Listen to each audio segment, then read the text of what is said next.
Yes. Good evening, ladies and gentlemen. Must read this script. Please note that this meeting is being recorded by the Town Council. Please note that the recording device is sensitive and the recording cannot be edited, so do not say anything you do not want recorded. If necessary, I will direct all recording in the room to be stopped, but generally I want to avoid doing that, so we will normally record everything except any item taken in closed session. Members of the public may also make their own recordings, but must follow our rules for doing so, including stopping, recording when requested. Whilst we do not accept anonymous speaking at the public forum, members of the public who wish to speak but do not want their name published must please indicate this before saying your piece. Thank you very much. And once again, welcome. It seems like a long time since we were here, 2 months. Summer is now over. So first of all, on the agenda, item 1, apologies for absence. We have apologies from Councillor Miller Jones, Councillor Roach and Councillor Stinch. Okay. Item 2, declaration of interest and request for dispensations.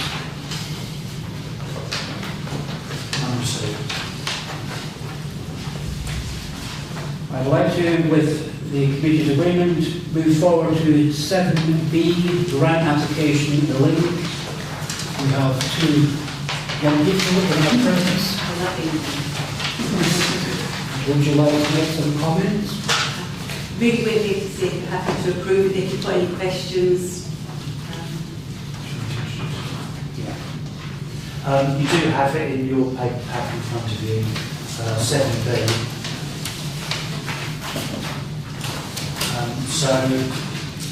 Salvation Army are setting up a community drop-in in Haverhill High Street, local information listening service. We're also pleased that the volunteer centre will be able to be part of that, giving us a much better high street location than we have where it is at the moment in the old media centre.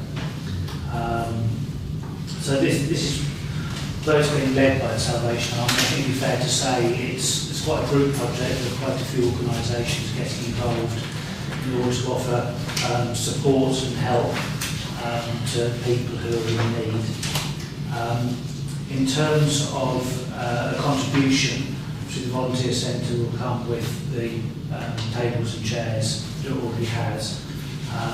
But this is a request, and it's for £4,963.67. So that's the maximum it would be, but possibly be able to get it for less if people There's loads of the free quotes we got for floor coverings. Yeah, but there are still, hopefully if there's some potential tweaks, then we can obviously from that. Yeah. We don't want to spend money unnecessarily, but we do want to make this a place that the public will come in and really engage with all of the things that are going on, that we can signpost them and support them in. Thank you. Can I ask who else would be involved apart from yourselves in the volunteer centre? Well, we've opened it up to other organisations and services in the town because there's also a spare office that we can be used under the time. So we're talking to Reach and we're having regular networking events with other groups because the idea is then that if somebody needed to meet a client in the town centre, they could use one of the spare offices and we could book it out. So it's open to any of the local groups that are interested, and we've got a lot of support, but the final details haven't been worked out yet. And so far we have something like 550 offerings in our database to be able to link people with. So all of those offerings will in effect be taking part in what we're doing, whether that's from some children's work right through to old people's work, for whatever those groups. That makes sense. Yeah. Margaret? Can I just ask a question? I'm sorry for my ignorance, but 45 A High Street, 2 questions. Have you got a frontage onto the High Street, so you'll have a shop window? Yes. And where exactly is it? Because I'm not quite No, it's nearly opposite Greg's. It's one of the empty shops. It's next to the vape shop. What was the shop? What was it? I believe it was an estate agent. It was the estate agents. Yeah. And it has no floor coverings. coverings at the moment, that's why we're looking at that. Thank you. As a No, measure. it's fine. It was just, obviously, if it's inside somewhere, people aren't going to come. No, it's lovely because it's got a whole glass front, so we should be able to make it quite. Thank you. Thanks. Councillor Mason. Good evening. Hello. Hi. So we met, probably,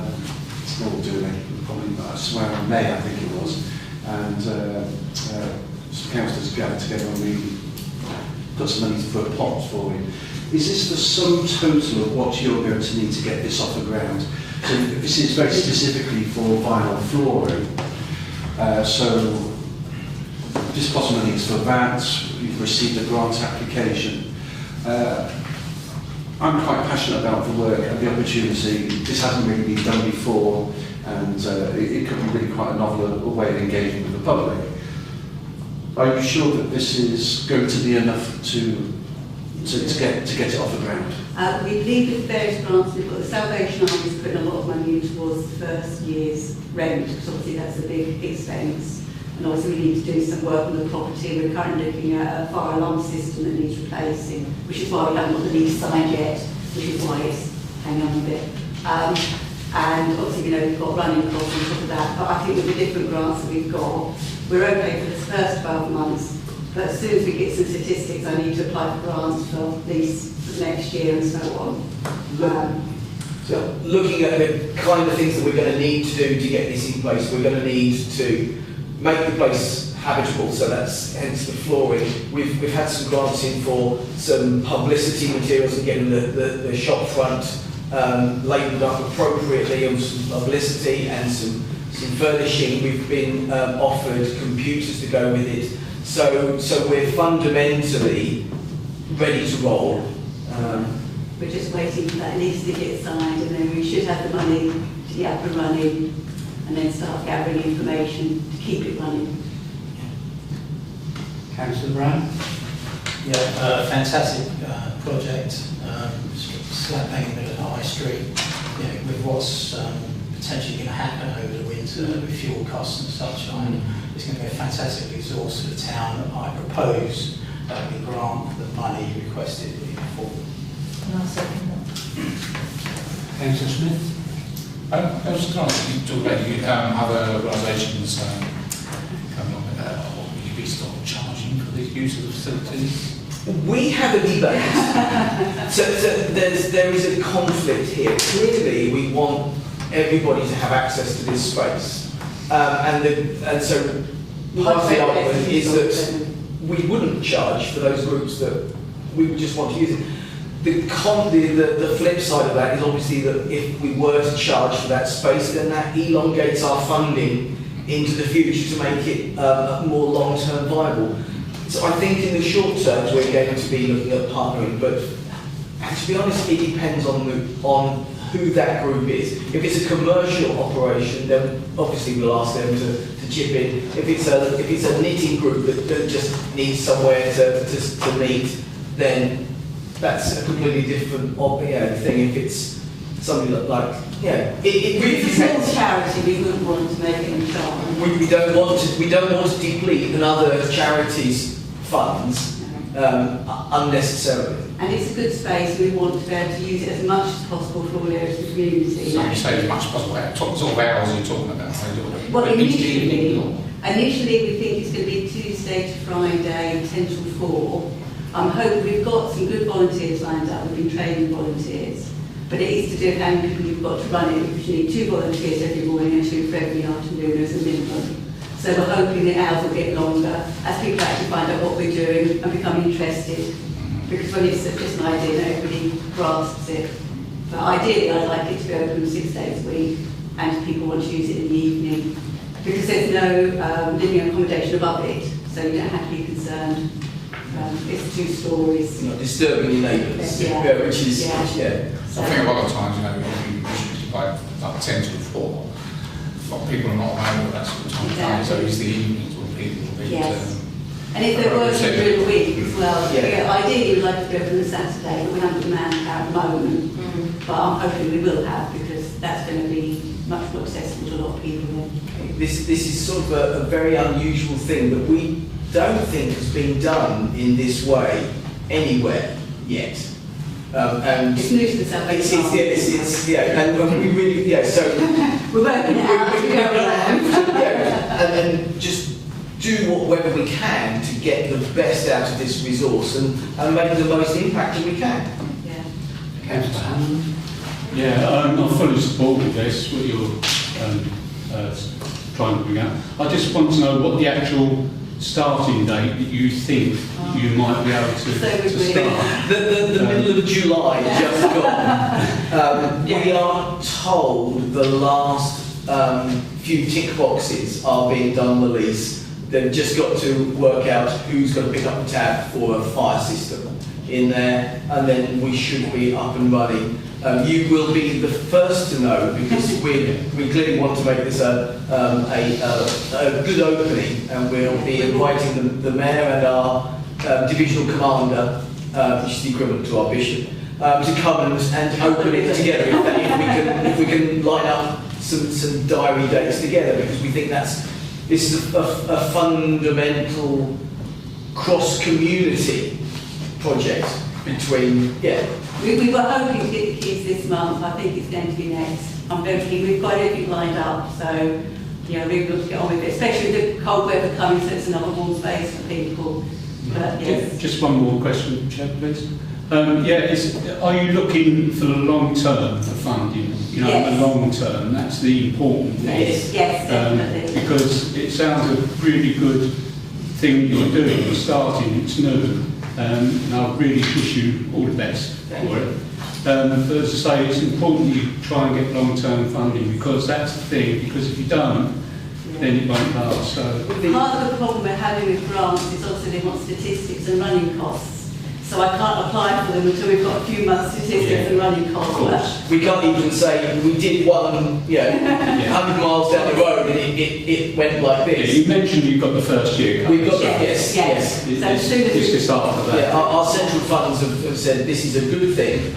Let's fund it up front, and we'll see how. We've got some good links with John Eaton for looking at different, and we have a fundraising department. So once I've got some bits I can put on, I should be applying. And finally, Councillor Burns. Well, a question for you, and I've got another question as well.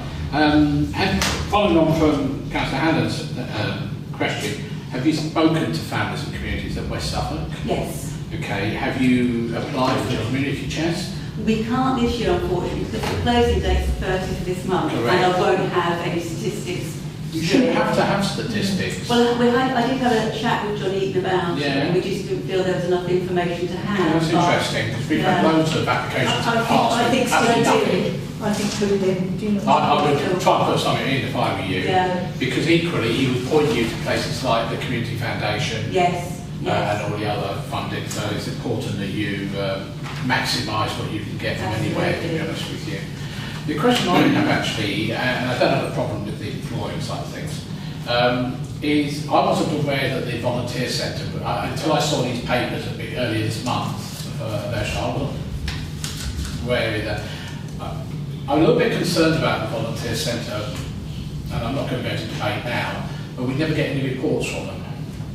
I have no idea what they've done for the last 12 months, for example, other than the very occasional Facebook post advertising somebody else. So I think we need to get that. Yeah, definitely. As you know, that the media hub as was the kind of last resort. Yeah, I know, I appreciate it. I wasn't aware of this until I saw that thing. We tried twice to get into the high street. No, but I just want to make sure that we're not putting something in there that doesn't turn out to be good. Okay, thank you. Okay, sorry, can I just interject on that? One of the things that we will be doing, obviously, as we're going through this process happening, is we will be recording numbers and statistics of people coming in and coming out. And I suppose if the volunteer centre are within there and there's a statistic you want us to collect as we go along, then if you tell us up front and we can do that, then we're happy to gather data for that as well. There's no point in everybody gathering data. No. So yeah, happy to join in with that. In this case, it's a town council run thing, so that's what I'm concerned about. Yes. Can I just on the grant side of things, please? Thank you. I'm assuming you know that there's an awful lot of grant it's not just from the council, but from people like Haverhill, the banks. Yes. And you've got a list of all those. Yes, yes, Thank you. thank Because you. there is an awful lot Yeah. outside of just here to get money. Thank you. No, thank you. Okay, so we have a proposal from Councillor Brown, which is seconded by Margaret Morris. Can I have a show of hands? Who's in agreement? Unanimous. Thank Russell you. and Alison, you're more than welcome to listen to the rest of our deliberations. which we also It's got. not the most romantic way to spend our 35th wedding. Where's the cake? I know, I'm sorry. Sorry, yes. Thank you all very We much. will have cake at the opening and you Yes, will we will. We hope to see you all there. All best. Hopefully not in the distant future. Thank you all. Bye-bye now. Bye. Okay, we can go back to the agenda. Item 3, minutes of the meeting of the Town Council held on Monday the 18th of July 2022. To confirm the minutes held on that day are correct record. The minutes are attached.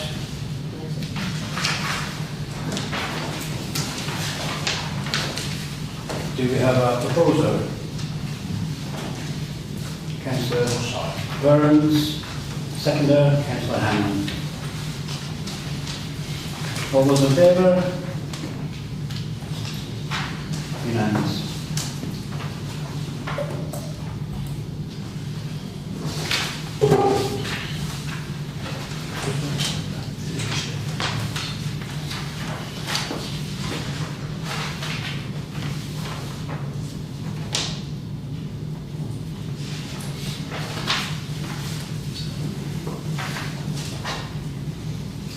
Okay, moving on to item 4. To note the death of Her late Majesty Queen Elizabeth II and the activities of the Council during the period of national mourning. 4A is to note that Operation London Bridge was implemented and that a local proclamation event held on Sunday the 11th of September. If I have to say personally, I think that London Bridge for Haverhill Town Council was fantastic. Everyone seemed to come together in the space of 2 days, we put it all together and wow. So that's councillors, staff and volunteers. Don't know if anyone's got any other comments they'd like to make. No. Moving on to 4B. To know that the Personnel Committee meeting scheduled for Monday the 12th of September was summoned but cancelled for want of notice due to the period of national mourning. The committee members met informally by Zoom to provide guidance to the clerk on urgent matters. Any comments? No. 4C, to know that the Leisure and Community Committee meeting scheduled for Tuesday the 13th of September was summoned for notice due to the period of national mourning. 4D. Sorry, Joe, can I, because are we going to have an L&C meeting before the next scheduled one? I was going to ask whether councillors, it would be useful still to have that meeting. Yeah, I So think it looks so. like the 3rd and the 10th, I think, work out okay. So I'll put I'll check the diary first of all. Check the diary. I know there's a finance meeting coming up as well, I think. Finance is on the 10th. Amendment. This is the 3rd and the... So that's on the 11th, yeah, so 3rd and 10th. So I've got the 10th down already, funny enough. So the 3rd and the 10th. Well, there's a personnel meeting to fit in as well for 2 meetings. I think either the 3rd or the 10th, depending what suits people for leisure and community. Obviously, personnel is slightly more free to foot. There's less people to satisfy. I'm not around to the 10th, so could you go for the 3rd? Which one? Leisure and Community. That's this coming Monday. Yeah, it is. 10th, we're due to do the cherry picking thingy. Yeah, well, we can do the 3rd. Obviously, I have to redate the summons and resend it in the papers. In fact, it's a lighter meeting because you're handling the grants tonight. 3rd's right for me, anyway. Anyone else? It's awfully tight on the 3rd, so I've done several things today, but It won't be a long meeting. no, I know, but it's, I might not be here. I've got a bit of one anyway. So it's the 3rd, is it? Chair? Anyway, I'm proposing the 3rd. Sorry? So we've got the cyclists in the morning. Yeah. I'm hoping that finishes quickly because I've got to work at 2 o'clock. But I should finish by 7. It's not been called past 7, isn't it? No, of course, 7 o'clock. 7 o'clock. Can you make sure that's in I've got the current times. calendar thing? Yeah. But a bit more notice here. Then we move on to 4D, to note that the Energy and Sustainability Working Party meeting scheduled for Monday the 19th of September was not called due to the period of national mourning. No matters were considered. Moving on to 4E, to note that the Planning Working Party meeting scheduled for Tuesday the 20th of September was not called due to the period of national mourning. Applications were considered under delegated authority.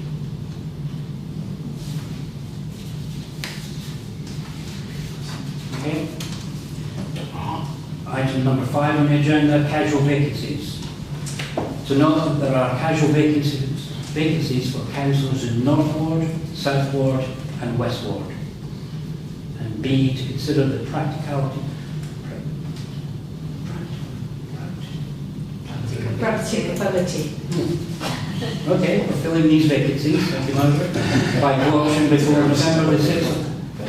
Before November the 6th, 2022, under the Local Elections, Parishes and Communities England and Wales Regulations 2006.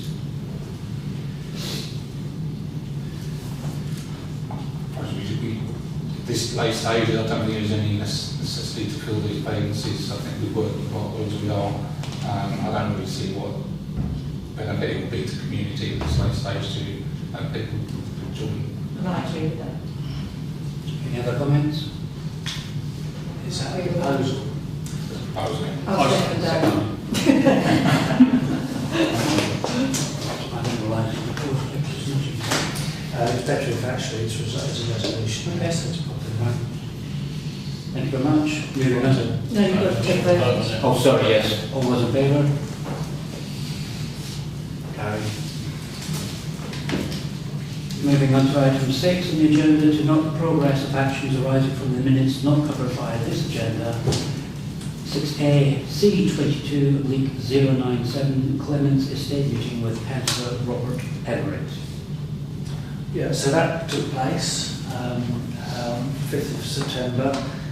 We had Rob Everett, Councillor Smith was there,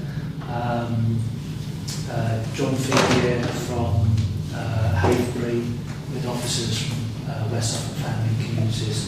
And I think it was about 30 residents in total. So it was a good turnout as well. And I thought the residents really kind of joined in very constructively and made some really good points. And then there was a long, a long walk around the Clements. I think we did at least a good spiral lap, I should imagine. It's a long way. Identified a lot of issues. I haven't heard back yet. John Eaton was taking notes. He was going to prepare a set of notes just to compare, to go with an agreed set of things to do. And I haven't seen that yet, although I assume that the community chest may well have got this time to Councillor Smith. So I spoke to Lizzie Cocker today. She's been away on holiday for 2 weeks. That's probably why nothing's been moved on. I did say I was concerned that there wasn't any, didn't seem to be any sort of like action plan put forward. And she says there is. She's got a spreadsheet of all the points that were raised at the meeting, and she was going to sit down with John Eaton to sort of put that forward as a plan. So hopefully in the next week or so we will get some sort of definite idea of what resolution came from it. But it was concerning the state of the state, as it were, and the amount of overgrowth and stuff like that. So yeah, it's been noted, and hopefully something will now come of it. Councillor Marks.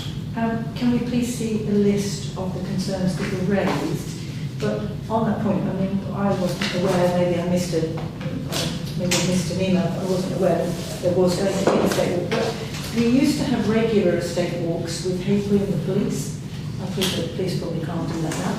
And we used to do them every couple of months and choose a different estate that we walked around. All the, if you can remember this, Colin, and the things were picked up and dealt with. So, you know, this feels a bit like it's being taken over by West Suffolk Council, which isn't probably... No, we invited them. Okay, but could we go back to asking Haverhill? I was doing it just before COVID with them, and COVID came and of course that went out the window. That was really useful, but what I was finding, it was kind of me and Haverhill on our own, which was a tiny bit useless. But if we could reinstate it with Haverhill, perhaps the police or anybody else who wants to come, and it doesn't really matter whether that's your area or not, we will all go in to any area because the problems affect us all really. So perhaps we could reinstate that part. One of the main reasons that those estate walkabouts were withdrawn was because the main partner, Suffolk County Council, didn't want to engage anymore. And what was happening was Haverhill, West Suffolk, the police were going around and they were getting hammered for issues that was nothing to do with them. So, I mean, the main player is Suffolk County Council. You've got to try and get them on board. A lot of the issues are paths, etc., etc. What do you mean? That's one reason why we invited Councillor Everett, because of course he's chair of the council. Yeah. So he was busy messaging people straight away, etc. And he very much noted it was highways again and again and again. But if you're going to do the Clements, and hopefully we will, we need to do the Chilterns as well. Quite right, absolutely. Yeah. Councillor Burns? No, I was going to say exactly that. I'm not going to repeat it. You know, we need to do all the estates. We should just. I mean, I appreciate Clements have got problems. And so does Yorkshire. But at least, but at least people thought that, you know, the council cared because we did walk around and try to engage with residents, and they just all. Yeah, can I just make a statement? About 4 or 5 years ago, they walked around with us. I don't know if you remember. I came up with a wonderful list, and nothing ever got done. Councillor Smith? Yeah, we remember this was actually driven by the residents. So it was the residents, fair enough to say the Chiltern, blah, blah, blah. And then it's down to the Chiltern residents to actually bring their concerns forward. The local residents in Clements brought this forward as part of, you know, Well, we do regularly. and it was them that wanted this meeting. So, yeah, it's only right. That helps the local police now. Were the ones that were involved in at this time. No, I'm not in any way moaning at all. Well done. I'm just saying, well done, Clements people. But I say, yeah, it's replicated. Yeah. Okay, thank you. Moving on to 6B, C22-097, Council Priorities. Thank you for responding. Thank you to Councillor Burns for putting together the chart.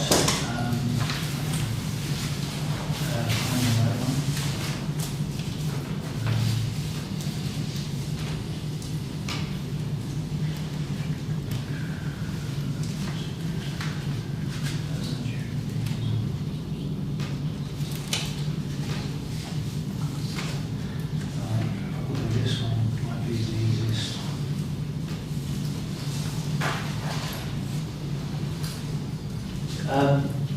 Did you want to explain what this graph?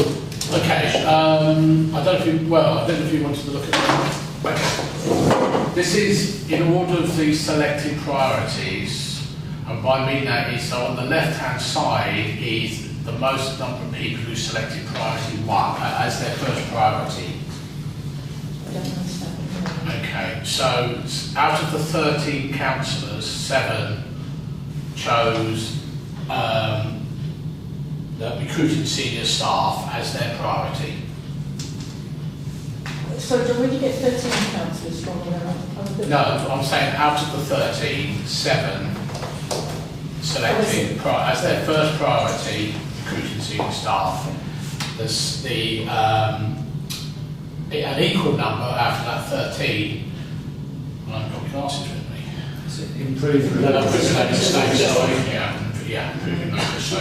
It's just happening. This is what I get. So Oh, okay, that's fine. it's just going on. Classes, so I can't. Yeah, improving. But I'll point it out. So 7 out of the 13 chose as their second priority improving local estates, and so on and so on.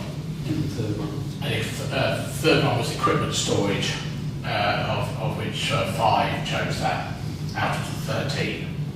Some didn't choose all 13, I guess I have to say, before anyone starts looking at figures. That's all 10. It's 10. There's 13 Sorry, out of the 13, out. some didn't choose anything out of the 13. So in order of, I'm not going to read the results in reverse order, you know what I mean? But am I right in interpreting it that, say, Haverhill Area Forum Yeah. scored nearly 6 by the looks of it, Yeah. but that's an aggregate kind of middle range scores. That's of the average that's the stats. number of people who at that priority chose that. So as their priority, they may have chosen it, and if you look at the previous graph, which is not overly clear on this screen, and you bring the, you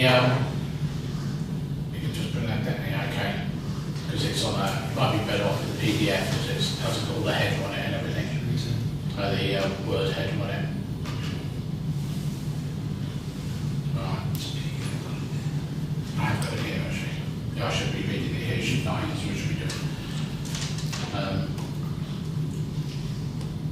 Oh, shit, in my Dropbox. So on priority 1, what's the matter? I'm struggling. Okay, so these are, if you, sorry, bear with me. Just zoom into one of them. Let me get it up because I wasn't expecting to speak on this, so I apologise. Right, so for priority 1, as you see there, which is the green, that is the most score was recruit senior staff.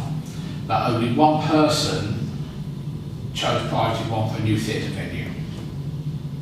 And equally, one person chose railway walk benches, which is the second one along, as their priority. But to be fair, people, I think, would have chosen stuff that they thought was quick wins. Absolutely. You know, and other stuff like the theatre, we would all really want that. Yeah. But it's not something, But it can't be number 1. What they're saying is... No, it's just.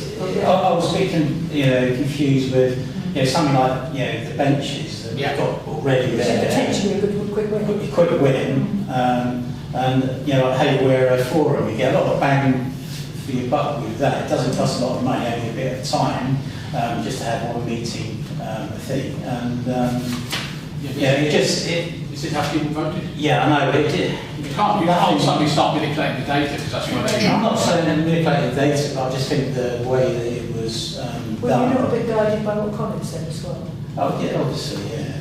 Because you kind of guided us in it. But things like... reporting on the facts as they are.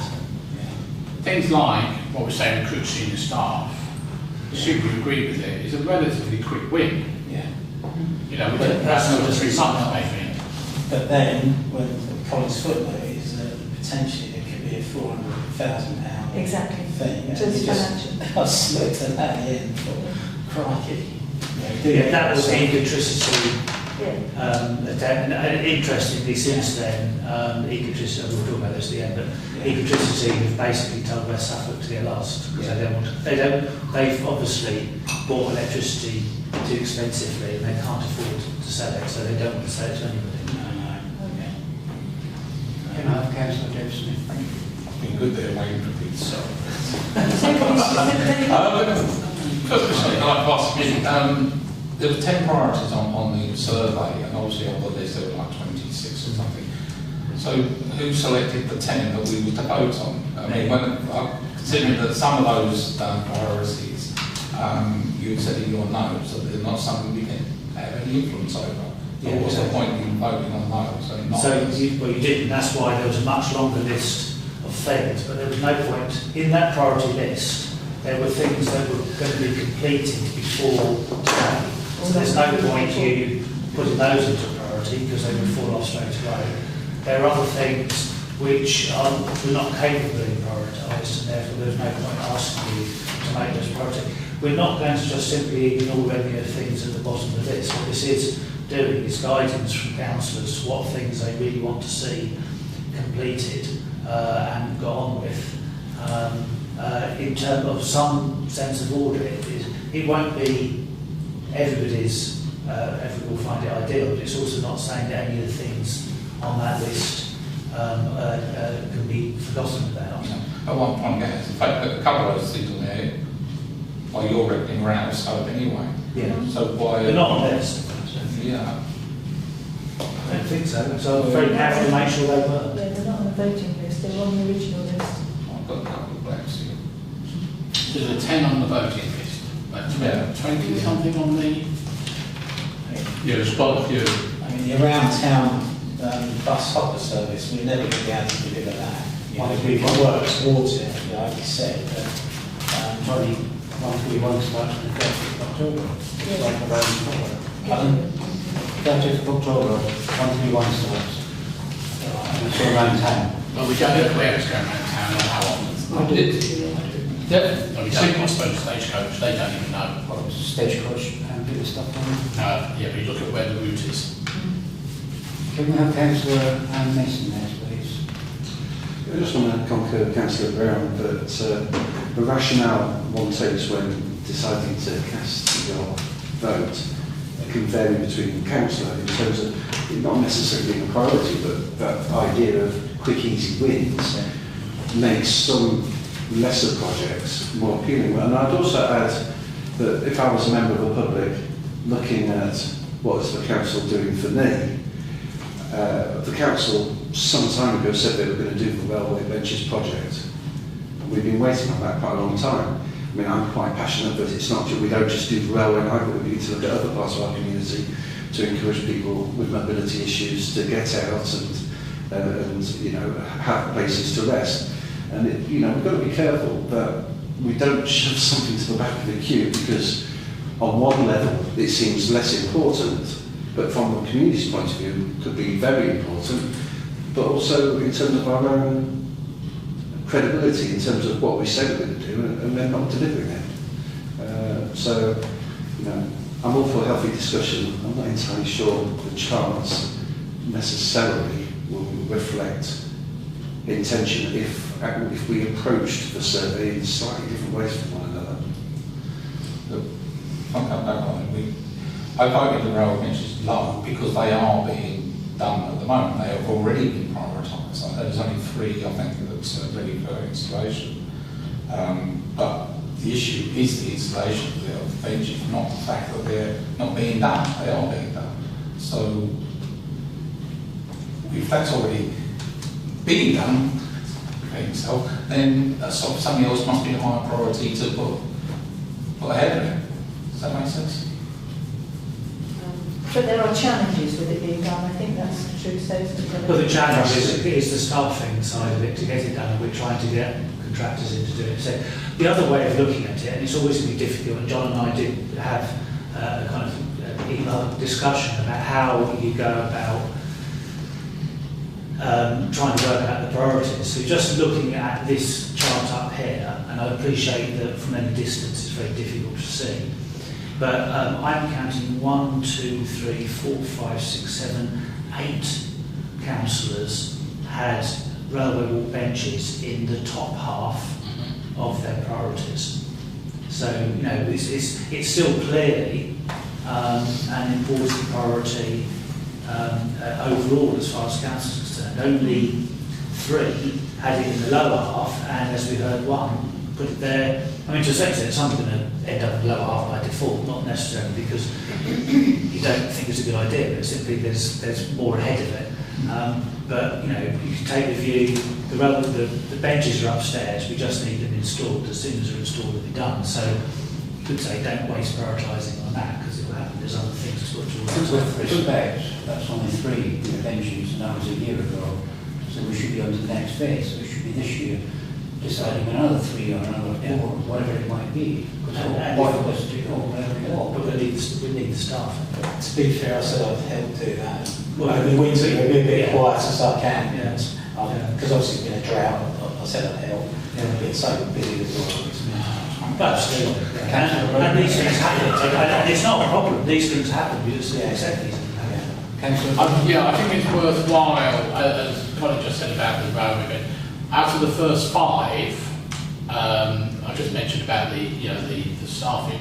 The second one is the estate, which will take longer because it needs a lot of cooperation, if you like. Things like notice boards, there's probably a 5-minute job to decide how often they're going to be updated, who's going to do it. People like myself are quite volunteers to drive around. I mentioned it before, I have done for many months. But at the end of the day, I might not be around, a lot of time, but we need to sort those out. So that's probably quite a quick win. The railway benches, we talk about just 3. It's a pretty quick job to do, and it needs somebody to take on the management of that and say, right, where they're going to go, and then you decide, are we going to put more out? Maybe not, maybe, I don't know, depends how much they are and everything else. And the other one is equipment storage. It's desperately needed. As we get more and more equipment and trying to keep this place empty of stuff that, when it comes to an event, it's not so bad now we've got a little bit of storage for the zone, temporary storage, is that the amount of effort required to take gazebos out and everything out of the arts centre, it can take us a couple of hours to load up a van, where you can go down to some storage and if you've got the right bit, you maybe able to drive the van in there and load it up. So, relative equipment you wouldn't have planned permission unless we suddenly find a warehouse somewhere, which is very nice. But I think the top 5, as Colin says, I just had a quick look at the figures. 8 out of the 13 councillors put railway benches in the top half. So, that's the way to go. How are we interpreting that data? Are we as if it's like a first past the post, or are you taking it? Well, mean average, a median, or what? Well, yeah, I did look at it. Median, we discussed. Global averages and things like that. But if you take senior staff as an example, if you take the top 5, that was 9 people voted for senior staff. Okay. In terms of the railway walk benches, 5 is 8. So senior staff still win, if you like, even if you're taking that. But it's not first past the post. No. We don't drop everything and just do recruitment, because it's obviously we have the capacity to do more than one thing at a time. But it's useful for us to know that some of the things that we've not talked about, nobody's championed this evening, are lower down the list, and not having to focus on those means we can focus on some of the things that you've all put in your top half of your priorities. Questions? Yeah, Councillor Marks. Just perception is very important for public perception, and I'm just rather concerned. We have a lot of staff, but the word senior concerns me. Why particularly senior staff? I was looking at what we say we need is kind of efficient staff who have capabilities. The word senior, to me, it infers higher salaries. That concerns me somewhat. The discussion last time was that I wasn't delegated enough, I didn't have anyone to delegate it to, and maybe bandwidth for getting a lot of this work done. A lot of that was kind of laid at my doorstep to say that I need to spread out, and I don't have. You have a clerk, then you have. I am the clerk. No, sorry, you have Vicky. She's deputy, but she's got full. She actually works 30 hours and has a full plate. The personnel committee, they're looking at the job descriptions, etc., on what needs to be done. It's a matter of having somebody who has the capacity to be able to do project management and get on and do things. We're confident. Just the word senior is concerned. Because it is a senior person. Are you looking for one person in particular? Well, actually, yes. The word staff implies more than one. Well, it's because it's plural and singular at the same time, isn't it? So it's. member of staff or members of staff is the same. So, but no, it's actually it is one single person needs to be recruited from externally to make the difference, because that adds the number of hours necessary. I read that as multiple, so perhaps that was, did you read that as multiple I staff? don't know how I'll just put staff, I just assumed it was going to be more than one, Yeah. potentially. Yeah. Councillor Brown? Yeah, I was going to say, realistically, if they had, 3 chances to go at this, one's from a financial perspective, one's from a head perspective, and one's from a heart perspective, I would have voted in 3 different ways forward, just saying. Yeah. I could have done this grass any way you liked, but we didn't ask about money, we certainly didn't ask about heart, But there are things like the church, anyway, things like that, which would just improve the ambience of the high street, things like that. I'd love to see that, but Councillor Hammond, then Councillor Smith. Yeah, I think we voted the right way, personally, on this, because especially the first one you just talked about, we've got to have someone to implement all these projects, and that's the most important thing, and that we voted the right way, because without the first one, we won't be able to get the others, or the rest of the 9 done. So, we need that. And it's just looking at the improving the local estate centres, number 2, which we earlier talked about as well. So I think we voted the right way on these, and really the sooner we get this senior staff or senior person to implement these, to manage it, I think the better really, because we need all these things done. They're all very important in their own way. Thank you. Councillor Smith. Just about the description of the notice board, the main issues we have is availability of a competent person. That's one point meant by that. To put up notice and genders. Does that mean that this person will be the person coming up is one just because his sign that goes on, what goes on there? Because you mentioned it also be part of the marketing. And the need to be able to drive around town to the market. Can't do it on a bike. Realistically, in the middle of winter, I mean, these things have to go up. I think realistically, I think it's about 6 miles you clock up around it. Yeah, if I may come in there, it's getting around. You've obviously got the posters or whatever you've got to take the old ones down. Often it's blowing a hoolie and the door. You have to jam yourself in, as it were. On a bike, well, not me, but tandem or something. If there's somebody not doing it because they don't drive, is there a reason why they would need to drive? I think it's basically to get the job done efficiently. They can find a different way of doing it, but I thought most of the time, realistically. And a bit about the competent person. Okay.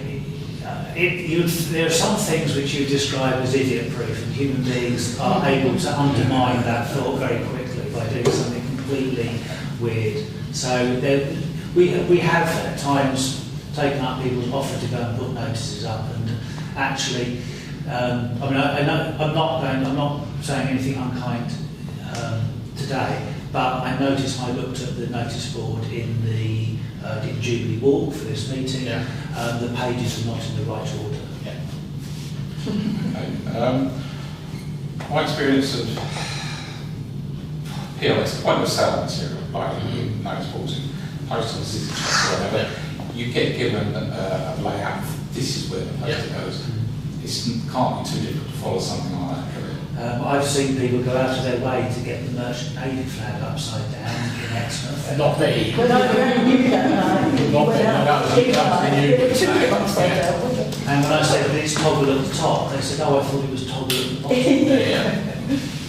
So yeah, you'd think you could describe things, but actually you need somebody with just a bit of common sense. Now we have people with that, they're not necessarily able to drive around or get around town quickly. If somebody hasn't got any motor transport at all, that becomes impractical. We are missing a committee administrator. We have not been able to replace Alicia. We've tried several times with that job, and what we're being told by the recruitment agency we talked to last week is we're simply not offering enough money out in the market at the moment. So that's something personnel are going to have to look at. But you know, so it's not a senior post, but we're missing the committee administrator who would have done that. So that post is missing. If they're on trouble, they'll have a selfie, there's a few miles. Yeah, it's trying to around all the notice boards, it's surprising. So you want it done right first time.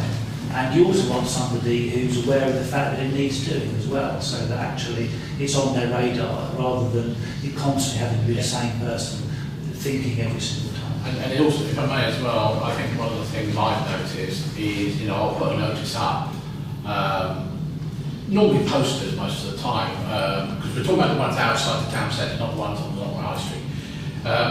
It's managing that process. Because you will say to someone, right, put that up, but that expires in a month's time, or 3 weeks, whatever it is, and you go 4 months back later, it's still there, because nobody has followed that up.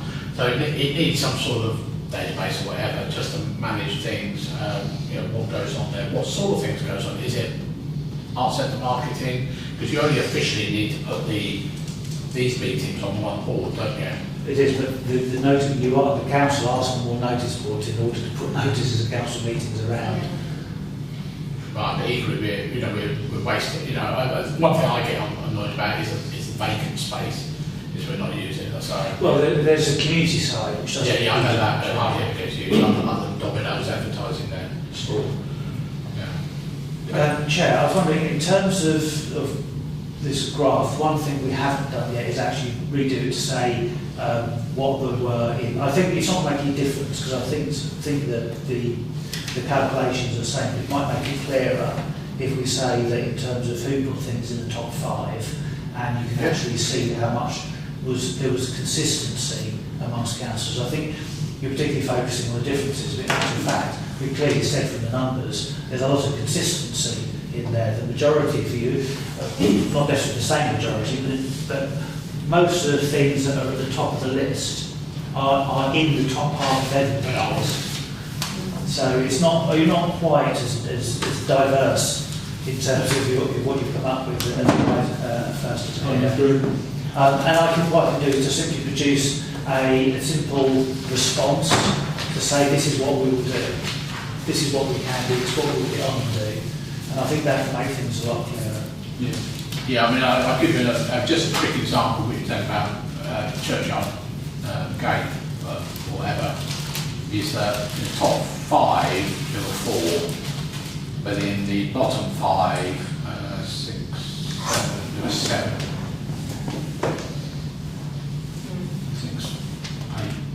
6, 8, 9, sorry. Yeah, for some unknown reason, there were a couple of things didn't add up. That's what I said about the 13, some they were actually 12. I don't know how anyone managed that. Congratulations. Perhaps you can vote on them all. But you were sliding a list around. In theory, you couldn't sort of removing one from this altogether. Well, I think you could actually also type a number in the little box, and if you didn't type it, I don't think it got a correct number. It may be a fault with the system. Yeah, it was 1, 2, 3, 4, 5 of the priorities only had 12 votes. One of John's dodgy grass. Yeah. I just won the election. It's all right. Yeah, you're doing the referendum. Yeah. If we could move on. Yeah. Item 7, urgent matters from the Ladger Community Committee agenda for the meeting due to be held on 13th September 2022, but cancelled for wanting knowledge due to the period of national mourning.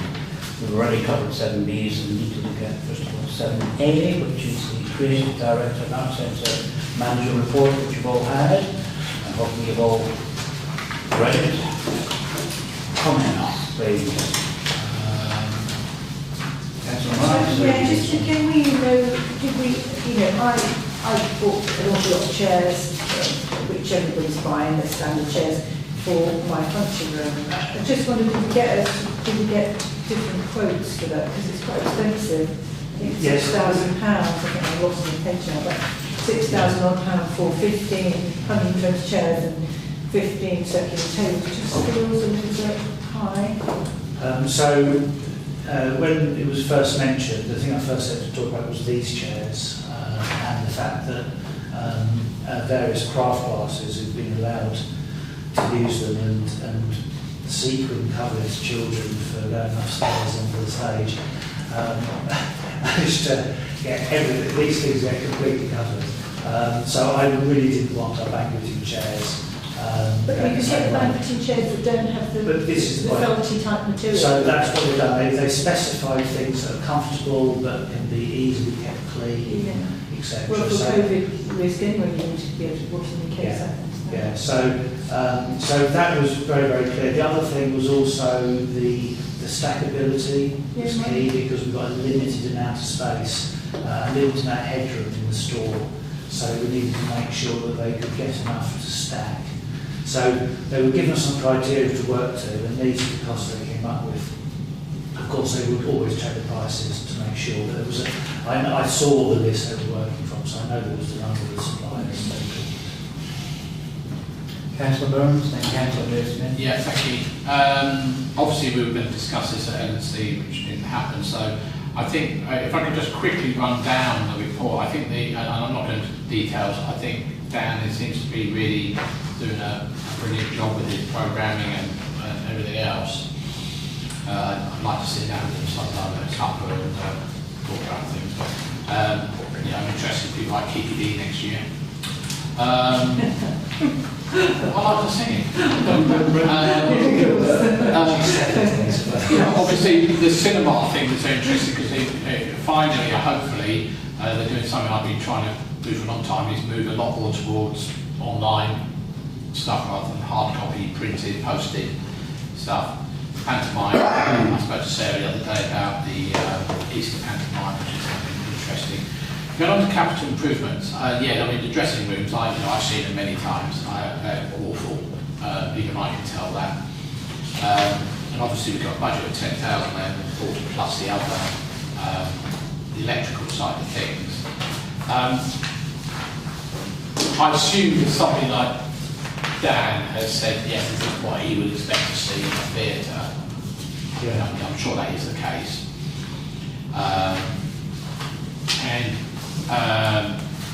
Obviously, cinema projector circle, I know that's been going on for a while. I did wonder, I mean, this is actual, the hardware, the hard drive and everything else that goes into it.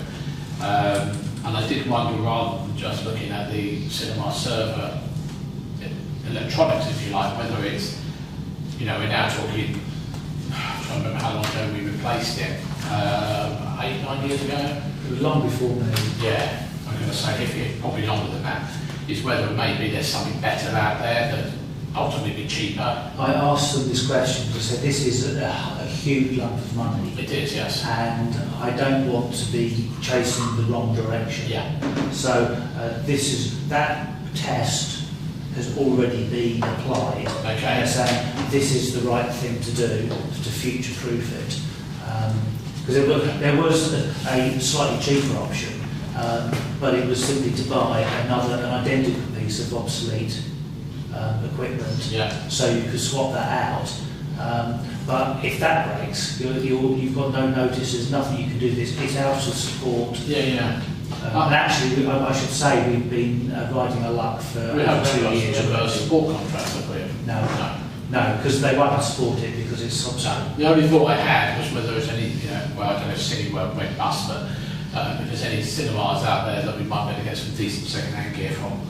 Now, on the tables and chairs, I was just wondering, where these are to replace the existing ones?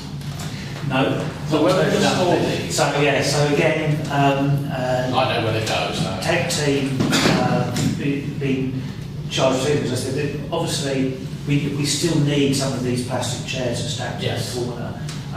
So they have a coming plan for where they're going.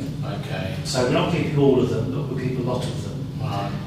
And the round tables, I made the point that, well, we've talked about round tables and nobody knows where to store them, but tech team has come up with a way of storing them under the stage with where the other tables are.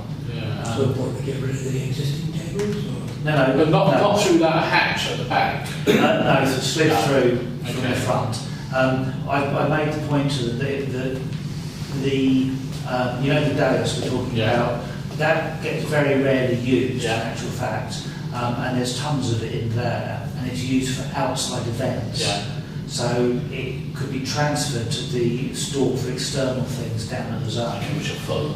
Well, fullish, but we can make them full. Yeah. And you've just prioritised having a big No, I was in there the other day. So the idea is that they're going to work out a way to put them in there instead. Right. I'm just concerned, not so much is when you do get tables and chairs out, it's an enormous workload to do, you know.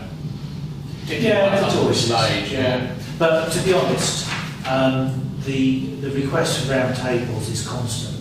And I don't know about anybody else, but I hate these. When I've been to a few cabaret events, and it feels really like I'm at some kind of makeshift event or something like that. They are when you've got cabaret style type thing. Yeah.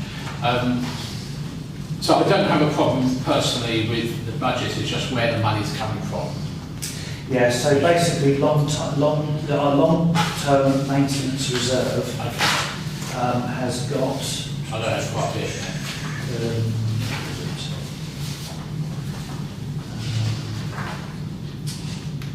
Yeah, so long-term maintenance reserve stands at £154,547. Is that the one for including the boiler system? Yes, including anything, it's a long-term maintenance reserve. Yeah, that's it. I'll take the cafe, we'll talk about it. And yeah, I'll ignore the Haverhill Trail side of things. And I'm pleased about, obviously that's one of his job descriptions, was the, bidding for money, funds, grants, which I think we really need to do. Thank you very much. Councillor Smith and then Councillor Green. Thank you. Let's go. First thing I got is that the Arts Centre logo, is that something that we should be consulted on? I don't know what we think about that. You're saying it's redesigned the Arts Centre logo? I have to say that I saw that and thought, has it? It's a very minor thing, to be perfectly honest. Well, it's quite a change. It was designed by that Jeff guy. I think it looks like a bit like they've been using it for years, to be perfectly honest. Yeah, no, it's different from the other one. And so do you think that we should have a sign off on it at all? I don't know whether how much you wanted to get into that kind of management of things, to be honest. Just wondered. I didn't have any involvement. I say I didn't even notice they'd done it. Good. I'd say it's positively on continuing the cinema. So I think that could be useful, especially as cinema in town does go. Can I interrupt there? I mean, my understanding is that a refinancing package for Cineworld globally has been put together. But obviously they're going to be then looking very, very carefully at the various cinemas, and clearly some will be closed. So there is a reprieve, shall I say. Venture capitalism. The capital improvement, I just want a bit of clarification on the first two items. There's two similar amounts there. Is that the same? No, I answered exactly the same question, because that seemed really weird to me. Yeah. I thought it was the same figuring twice. But actually, it's just a sheer coincidence. So 10,840 plus the 2,368, which we emailed you about for electrics, is refurbishment of the dressing rooms. And the very similar figure of 10,480, sheer coincidence, that's the refurbishment of the two toilets and shower rooms. They're extremely, I don't know whether you've seen them, well, you've probably not seen them, but they are incredibly tight spaces. It's going to be quite clever to make. The shower there particularly needs to be a decent sized shower. It's a small, if you imagine a small sized shower, it's half of that. Try it, and cross it an angle as well. I've had a shower in it, it's almost useless. Is that the change? Okay. Yeah. Yeah, that's useful. Yeah.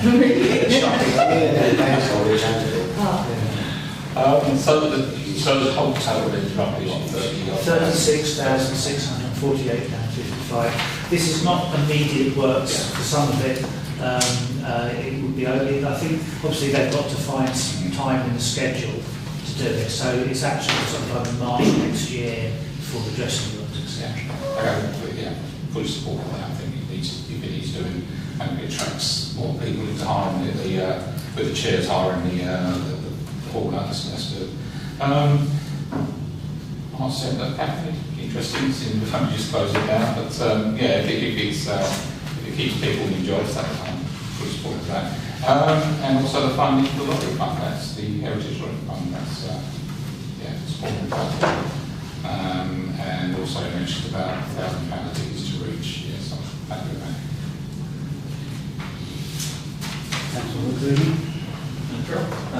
Yeah, on the capital improvements, I'm really to see we get new chairs. I think it was something I mentioned last year.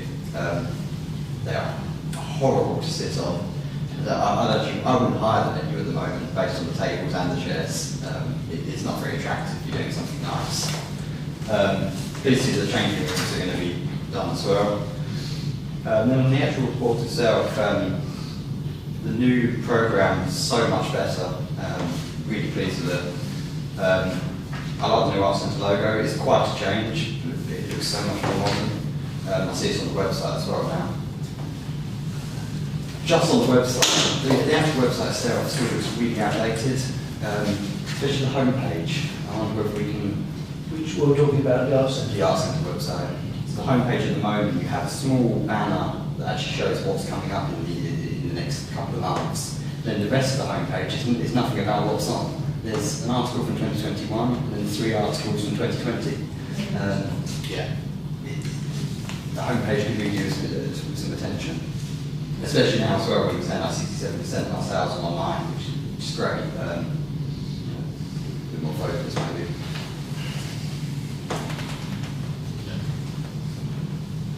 Councillor Burns. Yeah, I mean, I forgot to mention about the Art Centre website. I think it's, things like, 2.5-year-old post about goodbye to Nicholas Parsons on the front page, when we really should be advertising as much as possible that's coming up. I've personally never been a great fan of this design, but it's a right pain to update as well, because it was done by a third party in the background. So I appreciate it's difficult for people like Sarah and everybody to perhaps get it to go the way you want it to go. In terms of the cafe, I think it's worthwhile emphasising this is going to be a coffee shop, not a cafe. So it will only be coffee bar you're thinking of, okay. Basically it's tea, coffee and a few cakes. We're not talking about cooking food or anything like that. I think it's worthwhile trying it. If it doesn't work, it doesn't work. But as I said, it keeps somebody in employment for the next 6 months. Well, the kiosk is shut. And it's only going to be a one-person operation, isn't it? I said one person, one FTE, if you like. Yeah. You may recall when we said about closing because of the financial impact we're having, we did say the new Art Centre manager may have new ideas, etc. We may well revisit that idea. He has some longer term ideas around the whole box office and tourist information centre types kind of thing as well. So I think we'll be coming back to some more quite big changes to how the building operates. I